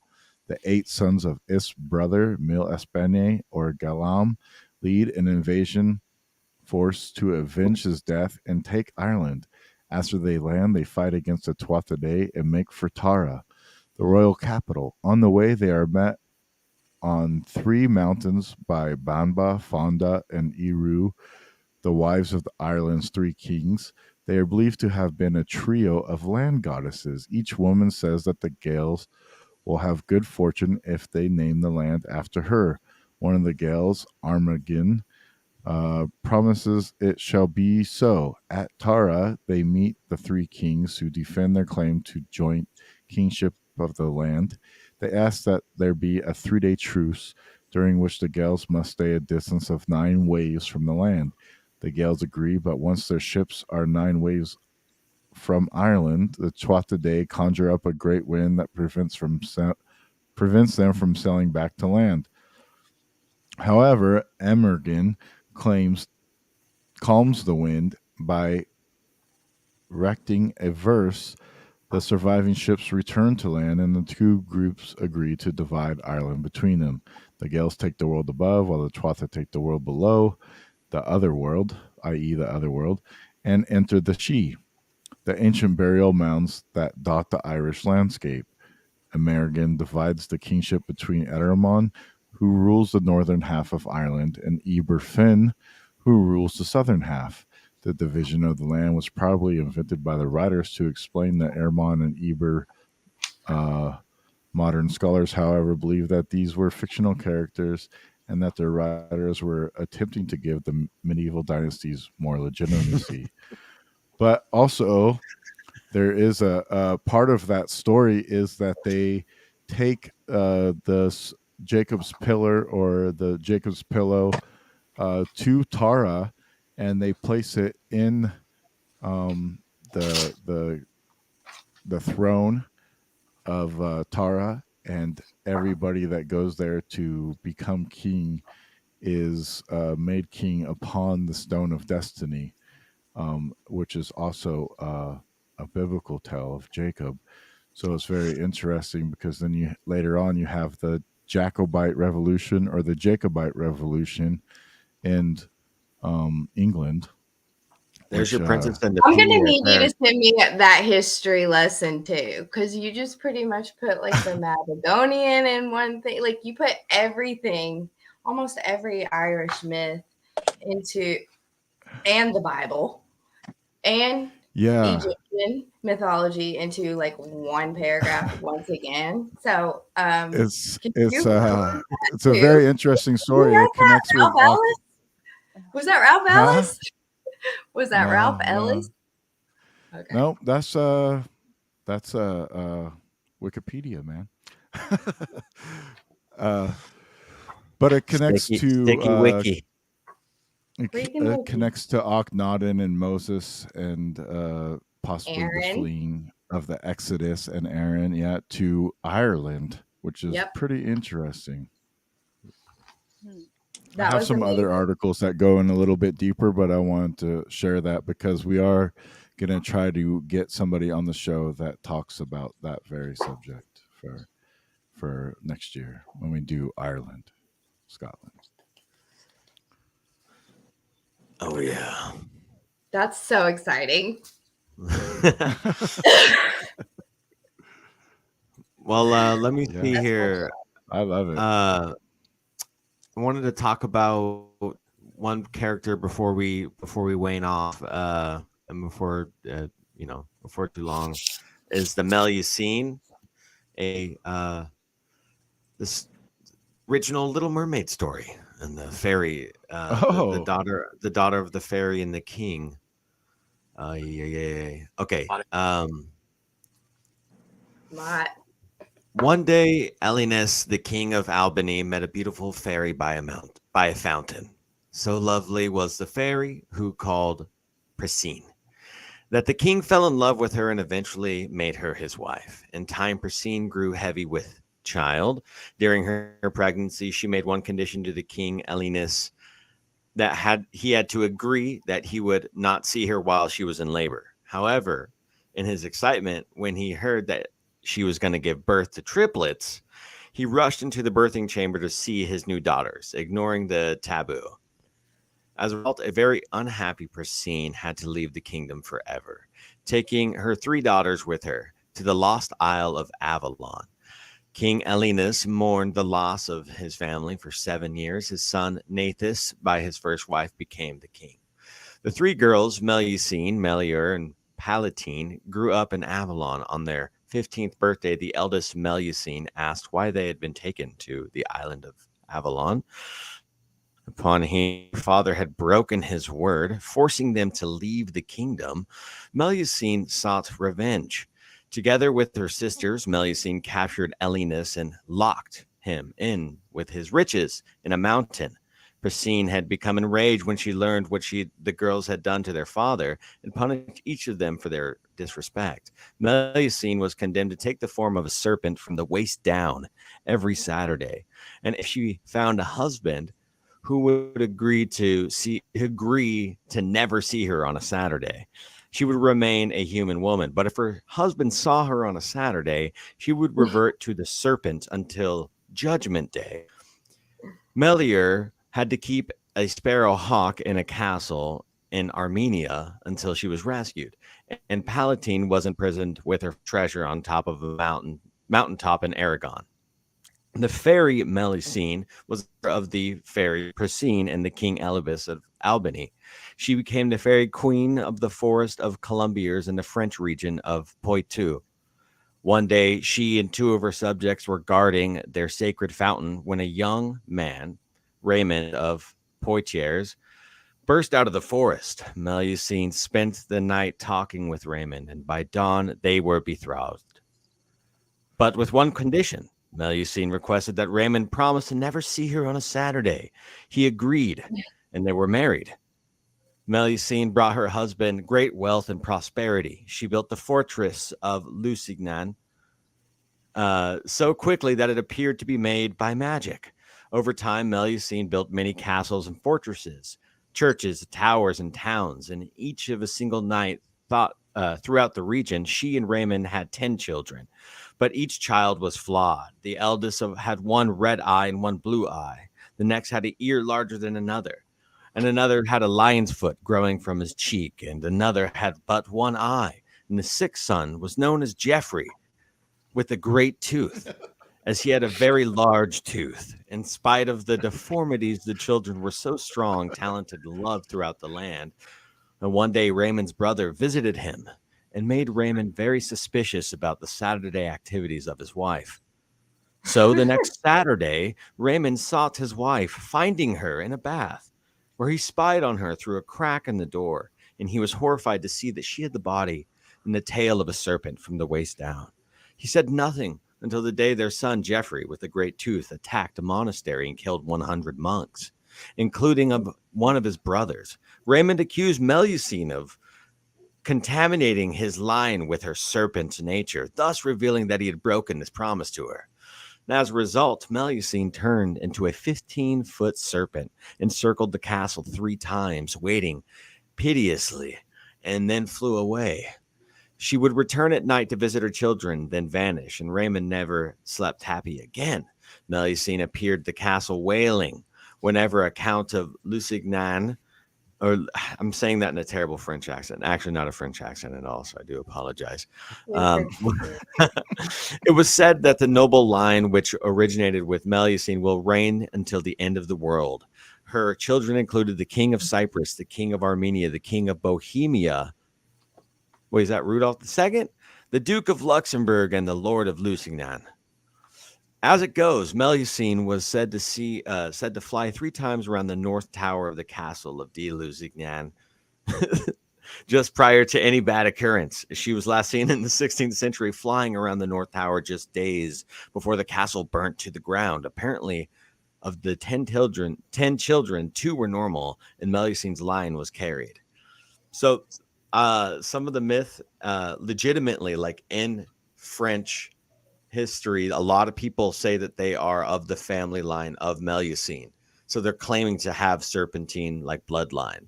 And that's why that story holds true to this day. And there's a lot of Melusine worship. And the Starbucks logo is in fact Melusine. So Made me think not of, Medusa. made me think of dragons as well. Locked in the mountain with all his riches and flying around the castle, and somehow also made me think of with not seeing on Saturday and all, with the story of Shrek and Fiona. Like That's what I thought about. Yeah. yeah, like you don't you don't want to see me, or like don't look at me after the sun. But it was inverted. The story. Yeah. Yeah. Huh. Just so many things all at once, and like indeed Starbucks, and kind of the what is it, the Gnostic god who is said to have a Abraxas, the demiurge. Abraxas with the chicken snake god, kind of the snake for feet thing. That What's a guano? guy. Yeah, Yeah, Braxis. the feathered serpent. Yeah. Yeah, Abraxas. No, not Coatl. So Coatl, that's not the That's a demiurge. feathered That's serpent. another. That's another It's another part. story of the feathered same serpent. action. Okay, that's true. They also say that like the Queen of Babylon, all of her sons ascended to the throne, and that's why like the temple is unclean and will remain unclean. And I can't quote that verbatim where I read that because I don't know where, but that's like a myth somewhere. I'll find it. I wanted to talk about Amphitrite, the wife of Poseidon. If you guys want to go into some more sea nymphs. Yeah, sea nymph it up, dude. All right, cool. According to the legend, the goddess Amphitrite is the wife of the sea god Poseidon and was herself one of the goddesses of the seas and oceans mentioned in Greek mythology that predated Poseidon. Amphitrite was known in Roman mythology by the name Salacia. In Greek mythology, she married to Poseidon, but in Roman mythology, she's married to Neptune, Poseidon's Roman counterpart. With Poseidon, Amphitrite has 2 kids, Triton, who was a merman and became a minor sea god, and a daughter, Rhode, who was a sea nymph. Amphitrite, the goddess, pronounced as Amphitrite, was one of the 50 sea nymphs born to Nereus and Darius. Her name means the third element, which is translated into English. When she has the power to manipulate seawater, she can control sea creatures, and in mythological texts, she is known to be the personification of the sea. She has extensive knowledge of herbs. She could also transform herself into a hideous sea monster and is portrayed as a mermaid with a serpent tail. Here are some of the engaging facts will help you get more knowledge of her. They have like 50 or some facts about her. But a lot they covered in that. Yeah, because there's Roman mythology within that and Greek mythology within that as well. Like, like Pandora's box and the 2 serpents that were supposed to carry it across the water, but they opened the box, so because they weren't supposed to, but they did. It goes, it's like a layered Greek mythology story too. It's kind of weird. It is. She has a lot of powers too. They say that she could travel the seas as a mermaid. Since she's a sea goddess, she can, of course, breathe underwater. She has the ability to manipulate seawater and move around seawater however she wishes. She can breed sea monsters. She also holds the ability to transform into a big and hideous sea monster herself. She's able to create enormous sea waves enough to drown entire cities. She has extensive knowledge of herbs, as I mentioned earlier. She also has control over underwater plants. And she's competitive by nature as the first daughter of Nereus and Poseidon's wife. She was meant to maintain ocean peace. She possesses all the common Olympian goddess powers like immortality, superhuman strength, omnipresence, teleportation, and metamorphosis. Reminds me of if like the sea monster is an analogy for like a giant submarine, like a alien technology, but moves like in and out of water really True. quickly. That's a good point. But also, I mean, I think like if we're talking like pre-deluge on a lot of these stories, like if they're coming at times when there's supposedly more lands in the Pacific, and some of these like these land masses were more revealed if the oceans were differently, like how these stories could be like traveling across water, and all that fun stuff, because the serpent symbolism to the boats and ships and things, and I'm wondering if she's going across the water on two serpents. I wonder if those are just like majestic boats or ships, Canoes. I could see that. They said that Quetzalcoatl came over on serpents. Mm-hmm. Two. Mm-hmm. and What he's are they? flying, so What are Oh, they? white it's a man. boat and a Merlin. spaceship. It's a spaceship that can go underwater, so it's a boat, but it's also a ship. You know what I'm saying? I'm just kidding. What do they call those ones in Hawaii, You would never Roman? do that. What do they call those ones in Hawaii that have like the little side rail off the Oh, boat?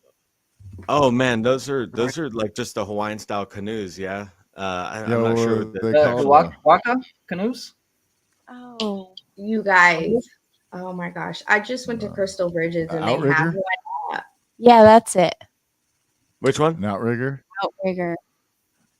Dude, Yeah. I've seen them But- like hit like 10 people in one of those, like surfing big waves in a break. Like, and they just like all flip over the whole thing slowly. Like the small side was like, oh, you could see it from like a distance. Oh shit, they're going. And they just go and they take the wave. Oh man. Oh, so gnarly. I wonder if they like connected two ships like that, so that way they'd have more stability in the seas, because they would be less likely to flip over if they had something connecting them together and also separated, so that way, because they're not going to be able to flip, or they're called catamarans. Yeah. Yeah. Oh yeah. Slick. The Marshallese, this is what they there's an actual okay, hold on. I'll figure this. Okay, so at Crystal Bridges Oh, yeah. Museum of Modern Art, they have one there that you could see, and they're called they're from the Marshallese boat builders, and they're called corcors. But they're like the same Corcor. style. Yes. Catamaran. Yeah, it's a catamaran. Like, how did they type know? These are Marshallese. Y'all even know where the Marshallese Islands are? Probably not, because we blew them up. Yeah, the Marshall Islands got water. They got flooded by the rising sea levels. Those are Yeah. the first people to become refugees. I mean, oh, they're right. They're here. We in Arkansas, we gave them. I say we. Our government gave them dual citizenship and places to live here in Bentonville because of that. Surprised California doesn't have a desalination plant with the rising sea levels and floods. Oh, don't even, dude. I know. Makes no sense, but the politics here are ridiculous, dude. Like they could have They do, installed just not for you. desalination plants. Australia's doing it. Yeah. Hey, if you I want to mean, know so- how to protect yourself from the rising water and from the sea and all, Yeah. go visit the Right. Dutch. We know all about it. Like we literally we created a new province because we needed more land. People wanted to move, so we're like, okay, we'll make land. Yeah. So now we have 12 provinces. Suck up the ocean. Yeah, like we literally just we pumped it dry and we docked it off. Like I don't exactly know how we did it, but it was fairly recently as well, like somewhere in the 1970s, I believe. Good engineering. Oh yeah, like we literally have studies for that, how to deal with water and how to work with water. I mean, all those fancy man-made islands in the which all the way too rich oil barons get. With the shape of like palm trees and whatever. It's all made by the Dutch. Yeah. Those are all made by the Dutch. Oh, and off the coast of Qatar and what is Yeah. it? What's the big hot spot over there? Abu Dhabi or something like that. Yeah, those are all made by the Dutch, or at least by Dutch run companies. Dubai, yes, Dubai has all those weird islands. I was thinking at first you're talking about China the Chinese, does too, though. China has been doing it too. The Chinese make, but it's been like not like it's been illegal. military. Yeah, because they're like, it's a military type of action. They're trying to like extend their territory past their oceanic, like past where they are, like in maritime laws. Completely illegal. Yeah, the Dutch took over the Americas first before they gave it over to the English, I think. Yep. Yeah, New York used to be New Amsterdam. There are there's still stuff dug up from when it was Dutch territory. A lot of the names still refer to Dutch places. Just Brooklyn and Harlem, two of the best examples. Those are cities here in the Netherlands. I didn't know that. Interesting. So basically, everybody came from the north. Netherlands. Yeah. You can see that map of that lion. That's like Florida's his leg sticking out. That's usually the map of the Dutch colony. The Dutch lion, yeah.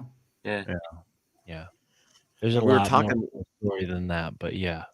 We're talking last night about like kind of like I don't think it's so hidden, but like the hidden Odin worship that's in Freemason and shit. Like I think that we play a lot more homage to the North and like the old ways. Like the higher up you go on the occult, I feel like a lot of it is Odin worship. Like even with the rotunda of the U.S. Capitol where they have George Washington riding the rainbow, like completely pictured as Odin, like George Washington is Odin and is like a huge Freemason member, like George Washington, like they have, in the museum, right? Like he's just absolutely known for his devotee. It's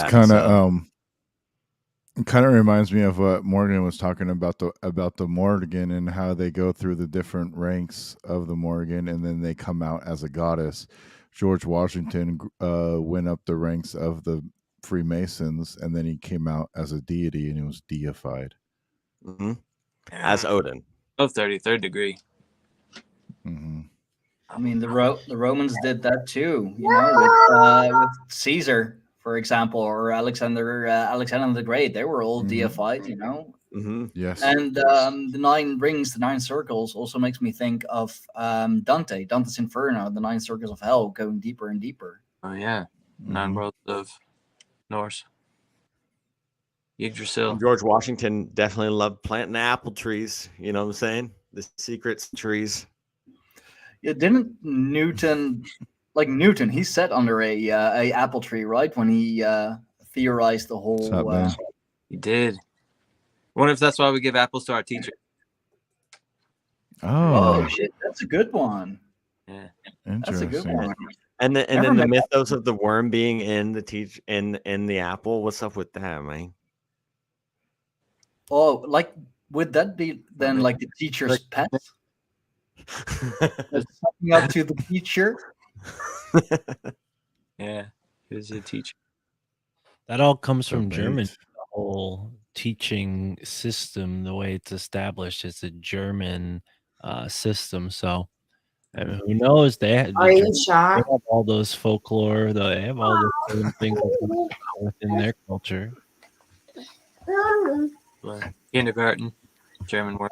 Hi. Hi. Hey. Oh snap! Well, hey Mark, you got any other fairy stories? Did you have a favorite fairy folklore? Anything? Maybe another Kuchen share. Well, I think we may have covered this one already. The prophecies of Merlin and Geoffrey of Monmouth's story of the dragon that Merlin fought. Didn't we just kind of talk about that or similar subjects. There's another story about a dragon that I think Shakespeare wrote about. I'm not sure, but I'll read a little bit. Oh no, it was Edmund Spenser. So the Fairy Queen is a poetic depiction of a dragon, which is sort of used as a kind of like antichrist figure. So, but it takes place in fairyland. But no, I don't have anything prepared other than there are chapters in this book that are interesting. Hell yeah. Oh, I got Wait, what's the book? I'm sorry, Mark. That's all right. It's called The Book of Dragons. The Book of Dragons? I actually have never heard of that one. Yeah, Penguin. It's a Penguin classic. Oh, nice. I love Penguin. Yeah. Well, fairies having like butterfly wings or dragonfly wings is a fairly recent thing because the church gave them bat wings. Because speaking of demonizing, they like literally demonized them.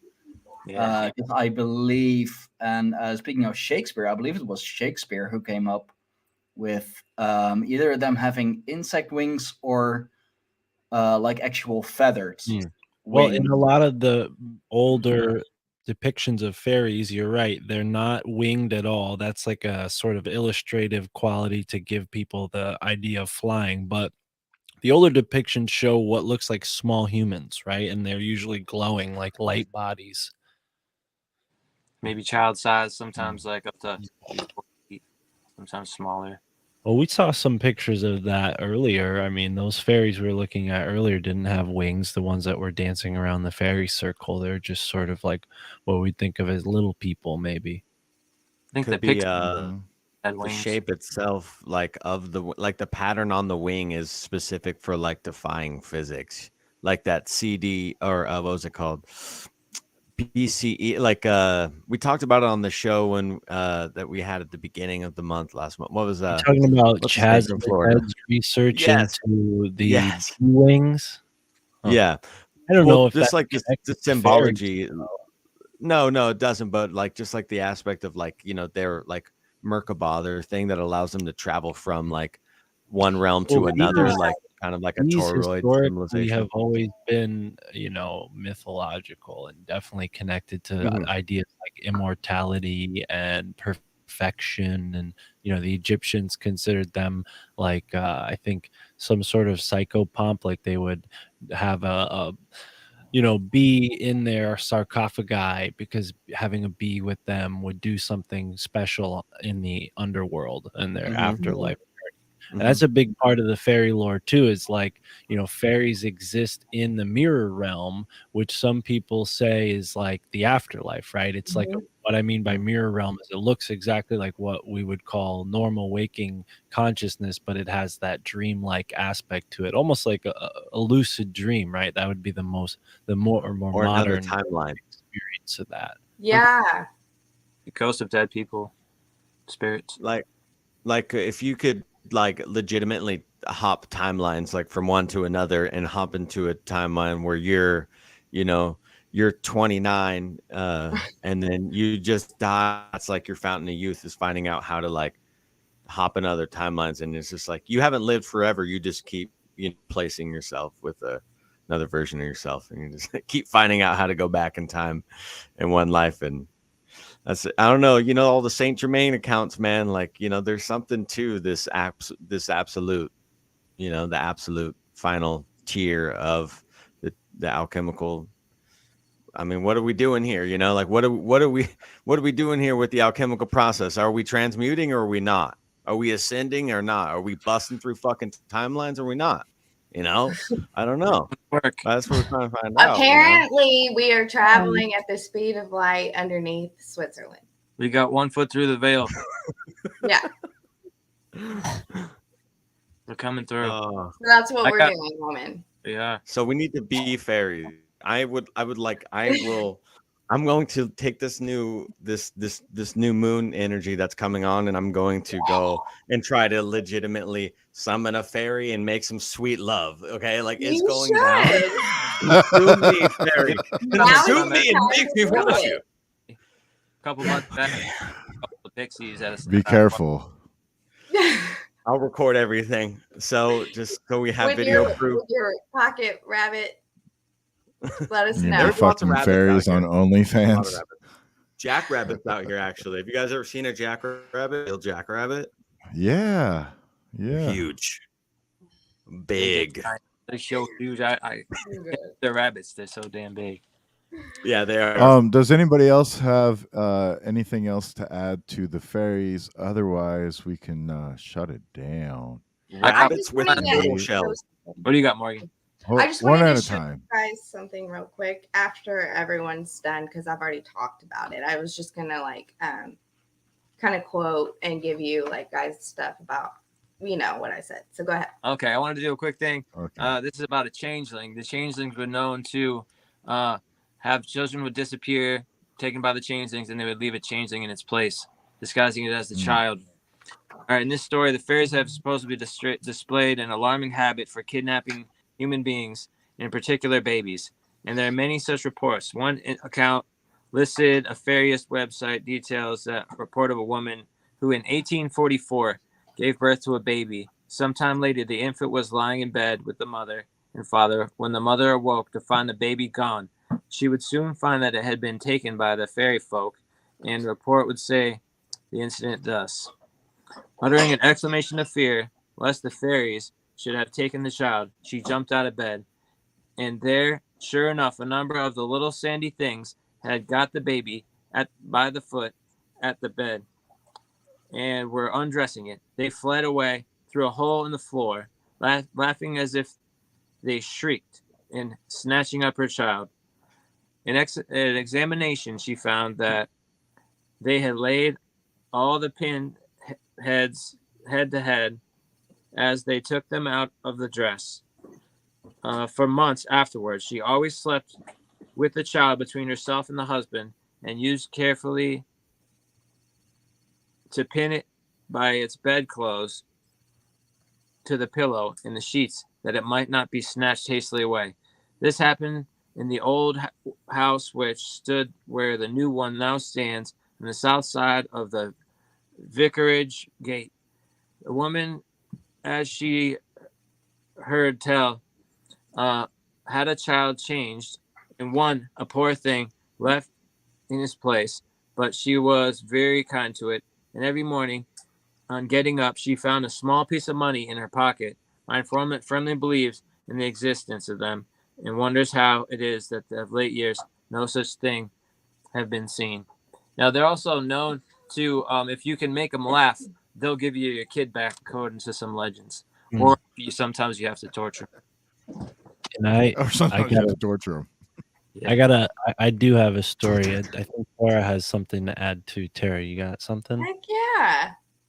Slippity slide that on in there. Come on, hit us with some of that right there. Come on now. Blah, blah, blah. Yo. Shut up. Can you translate that? Oh, no. Slide it on in there, hibbity hobbity, yo. Come on. Come on with it. I don't know. I'll do my story first while you find the paragraph. Yeah. Well, I'll just read the paragraph. Go ahead. Can you turn her mic up? Uh, She's really quiet. Or Hit the Can you hear game, me baby. now? Yeah. Whoa, there we go. yes. There it is. Okay. Loud and proud. Let's.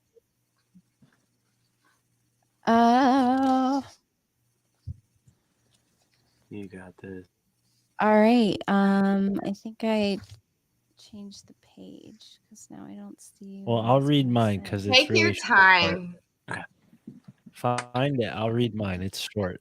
Okay. Following a drug overdose in 1989, a blue fairy took Jeffrey by the hand, leading him to a proverbial stairway to heaven.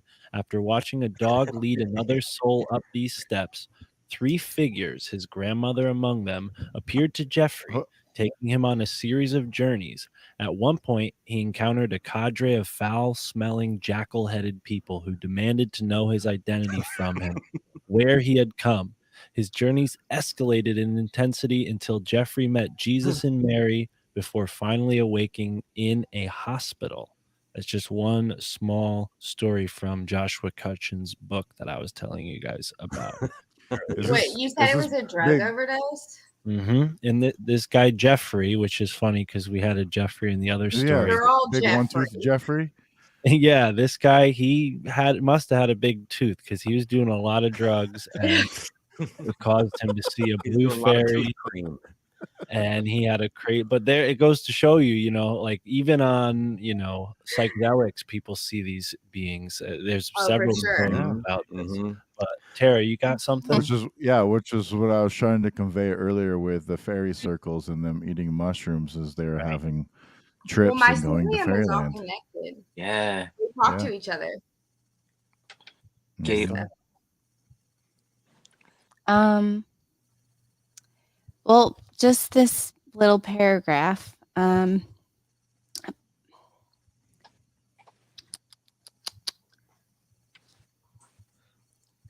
Just the one about the dragon.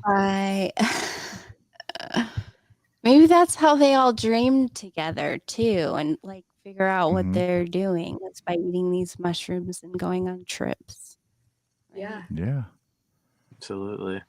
It's like the ritual part of it because there's like different you have to do like different parts for it to all work. You know what I mean? Like, yeah, for sure. Mm-hmm. For sure. Supposedly, come across fairies dancing in a circle at night. They make you go into the center and dance till you're dead. Fairy rings. Oh yeah, that was in a movie we watched last night, actually. Were we talking about that in, like, mosh pits? How they do that, like doing like the death circle or like the pit circle? Travis Scott. Oh yeah. Man, that okay. Well, All right. The wall of then death. by They used to do the way- wall of death, where like they get the crowd to divide into two, and then everybody just runs into each other. Good times. Good times. Who Hell yeah. volunteers for that? I haven't done that yet. Oh man. Oh. All right. Right on. Story After then? you several still lives. Right on. I've never done any wall of death, but definitely some mosh pits. Yeah. Yes. Yeah. I don't know if I ever told the story. Oh, this fits in because the guy was in fact wearing a kilt. I was at a corn show and I was 19, and it was just like me and this at the end of the night, like the final song, me and this one other guy last in the mosh pit because I was going nuts. And we were just like, we started just like doing this and just like each other, and we were just dancing at this point. But he was big with dreads and like wearing, he was corned out. Which I mean, hey, tell me this was for Nickelback or something. They got the no, dude. I fuck with corn, man. I don't know, like it's because they hit me at that time when I was growing up, where I was just like, like the production level shit is fire. Like I don't know who produced those albums, but those motherfuckers are actually legitimate in the studio, bro. So I can't throw no shade on somebody who knows how to mix it up. All right. Really, I do promotion for them. Actually, had Corn is a sacred plant, brother. Gold of the gods. Yep. And then the letter K, when they reverse the K, that's actually they were doing some Masonic shit. Oh, they reversed the R. Okay. Yeah. Yeah, the K, the corn with the K, like I mean, and then the corn ceremony and the Masonic. I already showed you the article of that on how Jonathan Davis proclaims how he got the band got the name Corn, and it had all to do with just taking a shit. No, see, that's the thing. Then you did, and I said no. In fact, it's definitely a homage to the Masonic rituals. Yeah, I think people put too much Masonic shit on everything, dude. Well, then how is everything? That's because it's about all shit. that we know. If our entire, existence wasn't, created by some of these sons of bitches, then it wouldn't be so. And we just completely genetically imbued. We do rituals. Hell yeah. Like that all day. Okay, well, let's say a prayer. You find it, Tara? Yeah, let's do it. Explanation of the dreams. So this is just from a book called Dreams in the Invisible World in Colonial New England. Cool. By way of explanation of the dream's absurd juxtapositions, he quotes some lines from Horace, and then it's in Latin, but a woman beautiful above has a fish's tail, a rather conventional aphorism describing the absurd, which has often been used to describe a work of literature that begins well but ends in disappointment. He then offers a prayer in Latin. Sorry.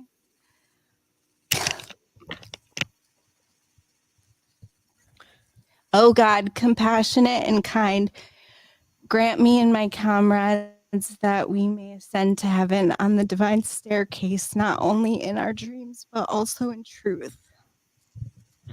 And so I thought that tied into like everything that we were talking about with the mermaids and the fairies and the apples and the seeds and the trees and that connecting to like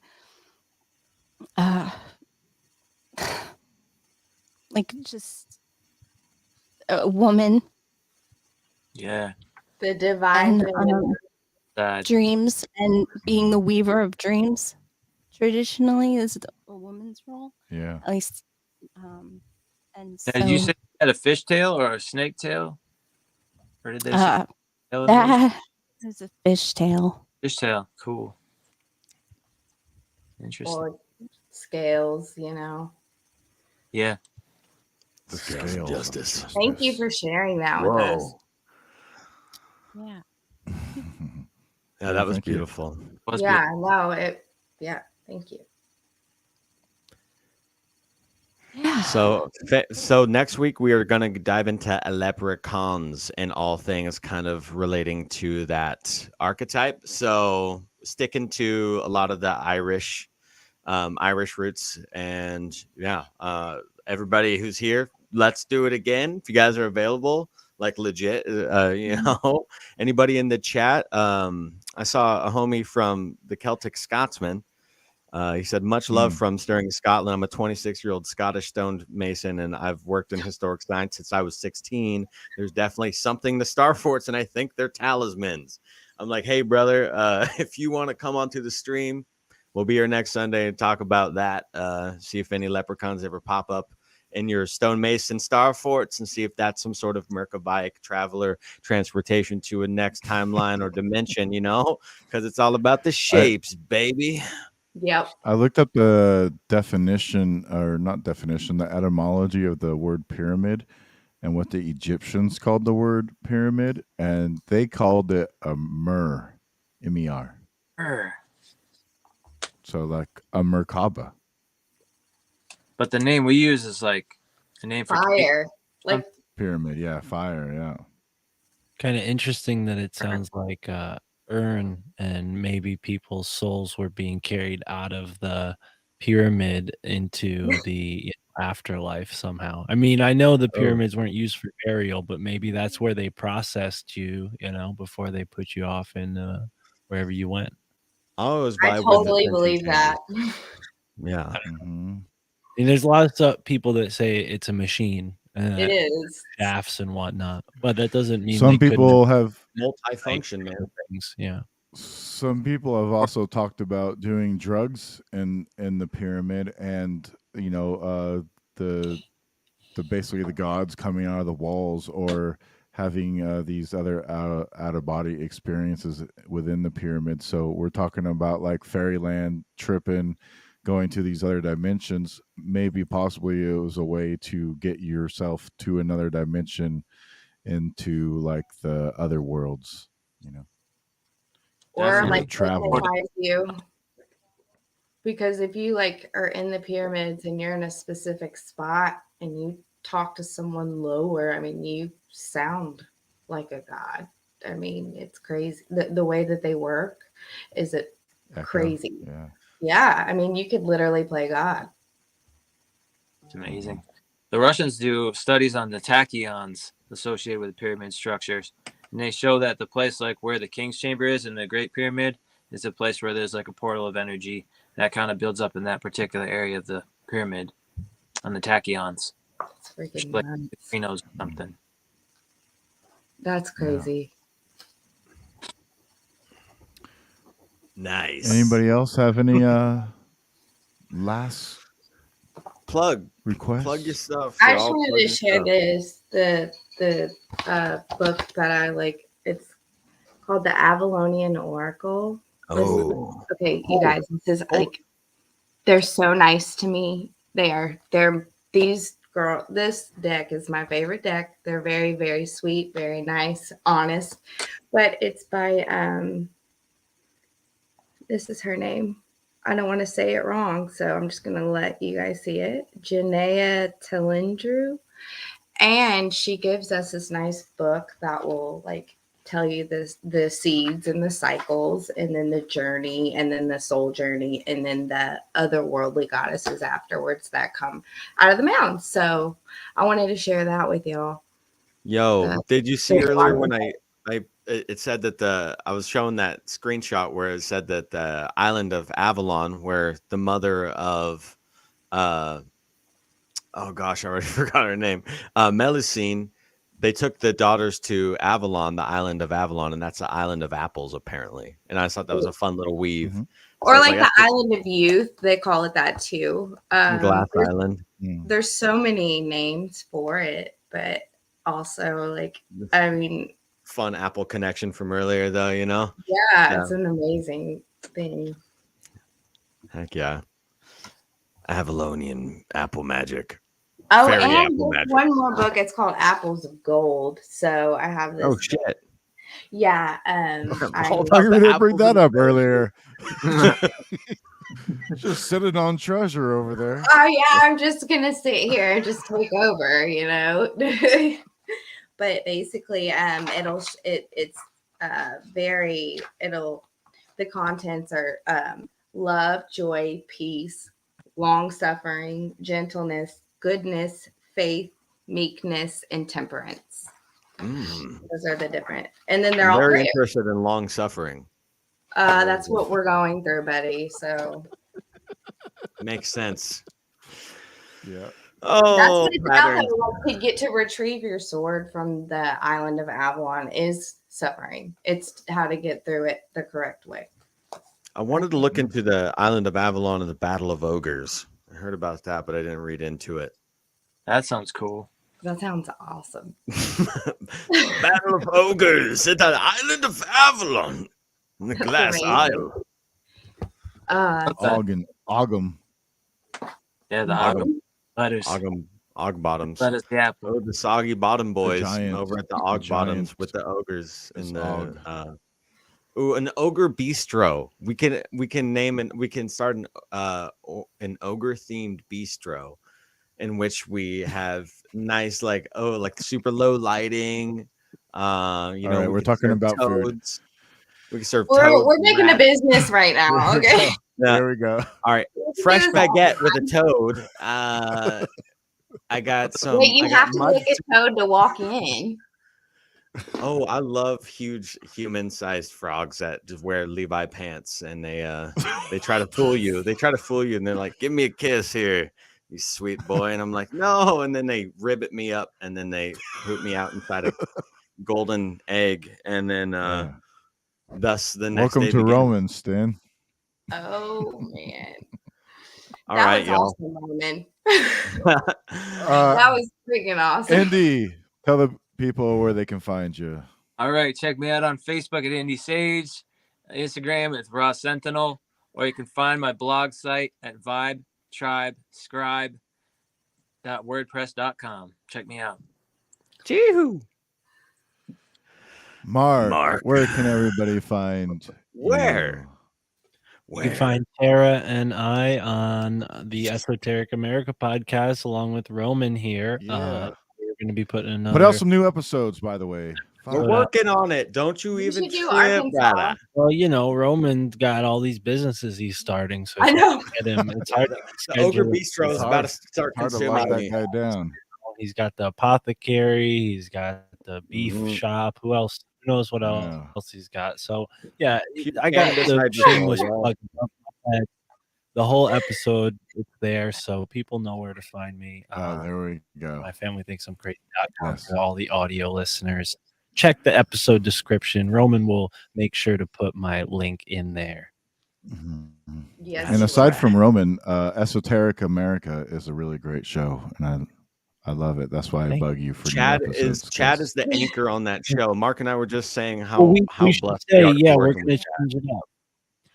We're gonna change it up. So we're gonna do Yep. one episode a week, hopefully, and we're gonna have one guest a month. But those 3 other episodes during the month, it's just gonna be the 4 of us: Tara, Roman, Chad, and I. And we're gonna do the research ourselves on the episode, whatever town we're looking at that particular week, and hopefully get a guest on that month to talk about the same town that we're researching. So yeah, Esoteric There America you go. is still coming. Don't be hasty. We'll come out with a new show soon. Solid. Excellent. Are you doing every Tara, state? any last words?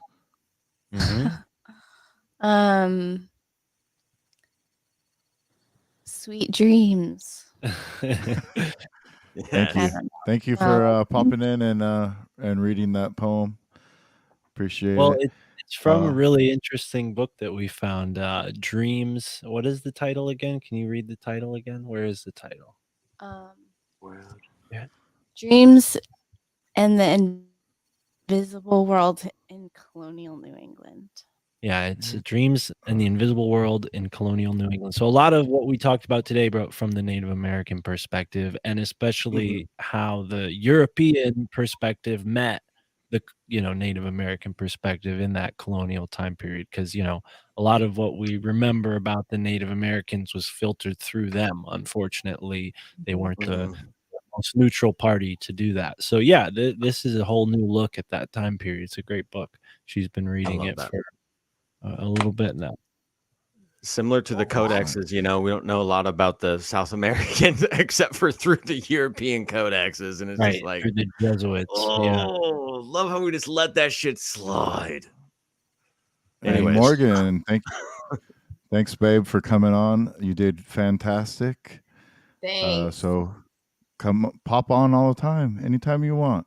Do you have anything going on that you want the people to know about? Come follow you, or not yet? No, I'm trying to start a blog, but that's still in the making. Other than that, no. I love Slow Burn. It's like one of my favorite shows, so I'll probably pop on here more. Yeah. Thank you guys for having me. Nice. Yeah. Thank you for popping on. I had a good Love time. it. And yeah, it's nice to put a face to you. I feel like I know you because I've listened to you guys for a long time. So it was nice to meet you.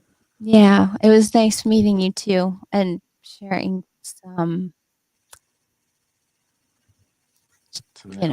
being a lady. Something that moves you, and that takes a lot. Yeah. Girl power is what she's. Woman to woman, I see you. Yeah. Yeah. Apples to apples. Apples to Stan Fox. Yo, you don't yeah. give a fox, do you? Oh hell no, no. Stein Fox. I'm from the tribe of the Greyhorn Pagans. Host of the Greyhorn Pagans podcast. You can find us on all the bigger podcasting platforms. You can find me under Stein Fox on Minds, Twitter, and YouTube, and of course Odyssey and Rumble. The tribe is mostly active on Telegram. Tribe of the Greyhorn Pagans, so t.me/Greyhorn Pagans. You can find all of us there. So yeah, it's been awesome. You guys did an episode on the Fae recently, right? Yeah, we did. I did a podcast with Fae, my fiance. She is connected to the Fae, and together with Child of Ash, who has been very active in the chat. We have done Little Excellent. People. That was a good. So a lot of the stuff that was being talked about, I recognized from the hell shows that we did. Roman tagged me in a post on Telegram because somebody was saying that the Aries is the fire symbol. If you put the F to the Aries, you get fairies. Ah. The moon is in Aries right now. So thanks, Roman, for that one. And I Yep. forget who said it, who you saw it from, but thanks to them too. Hey, subscribe and hit the bell. Thank you, my brother. All right, Thanks, man. Well, Child of you guys- Ash. yeah, bro, that's amazing, man. We've been getting like consistent, like couple new subs a day, which is cool. Which means people like to nerd out on a bunch of really awesome, weird things. So that's great, and we love everybody. I love everybody. I love all you guys. Thank you so much, and let's do it again next Sunday, eh? Hey. Hey. Hey. All right. Cheers. All right. Leprechauns, Thanks, man. Fire Tribe, for listening. And if you're not down with that, wake up.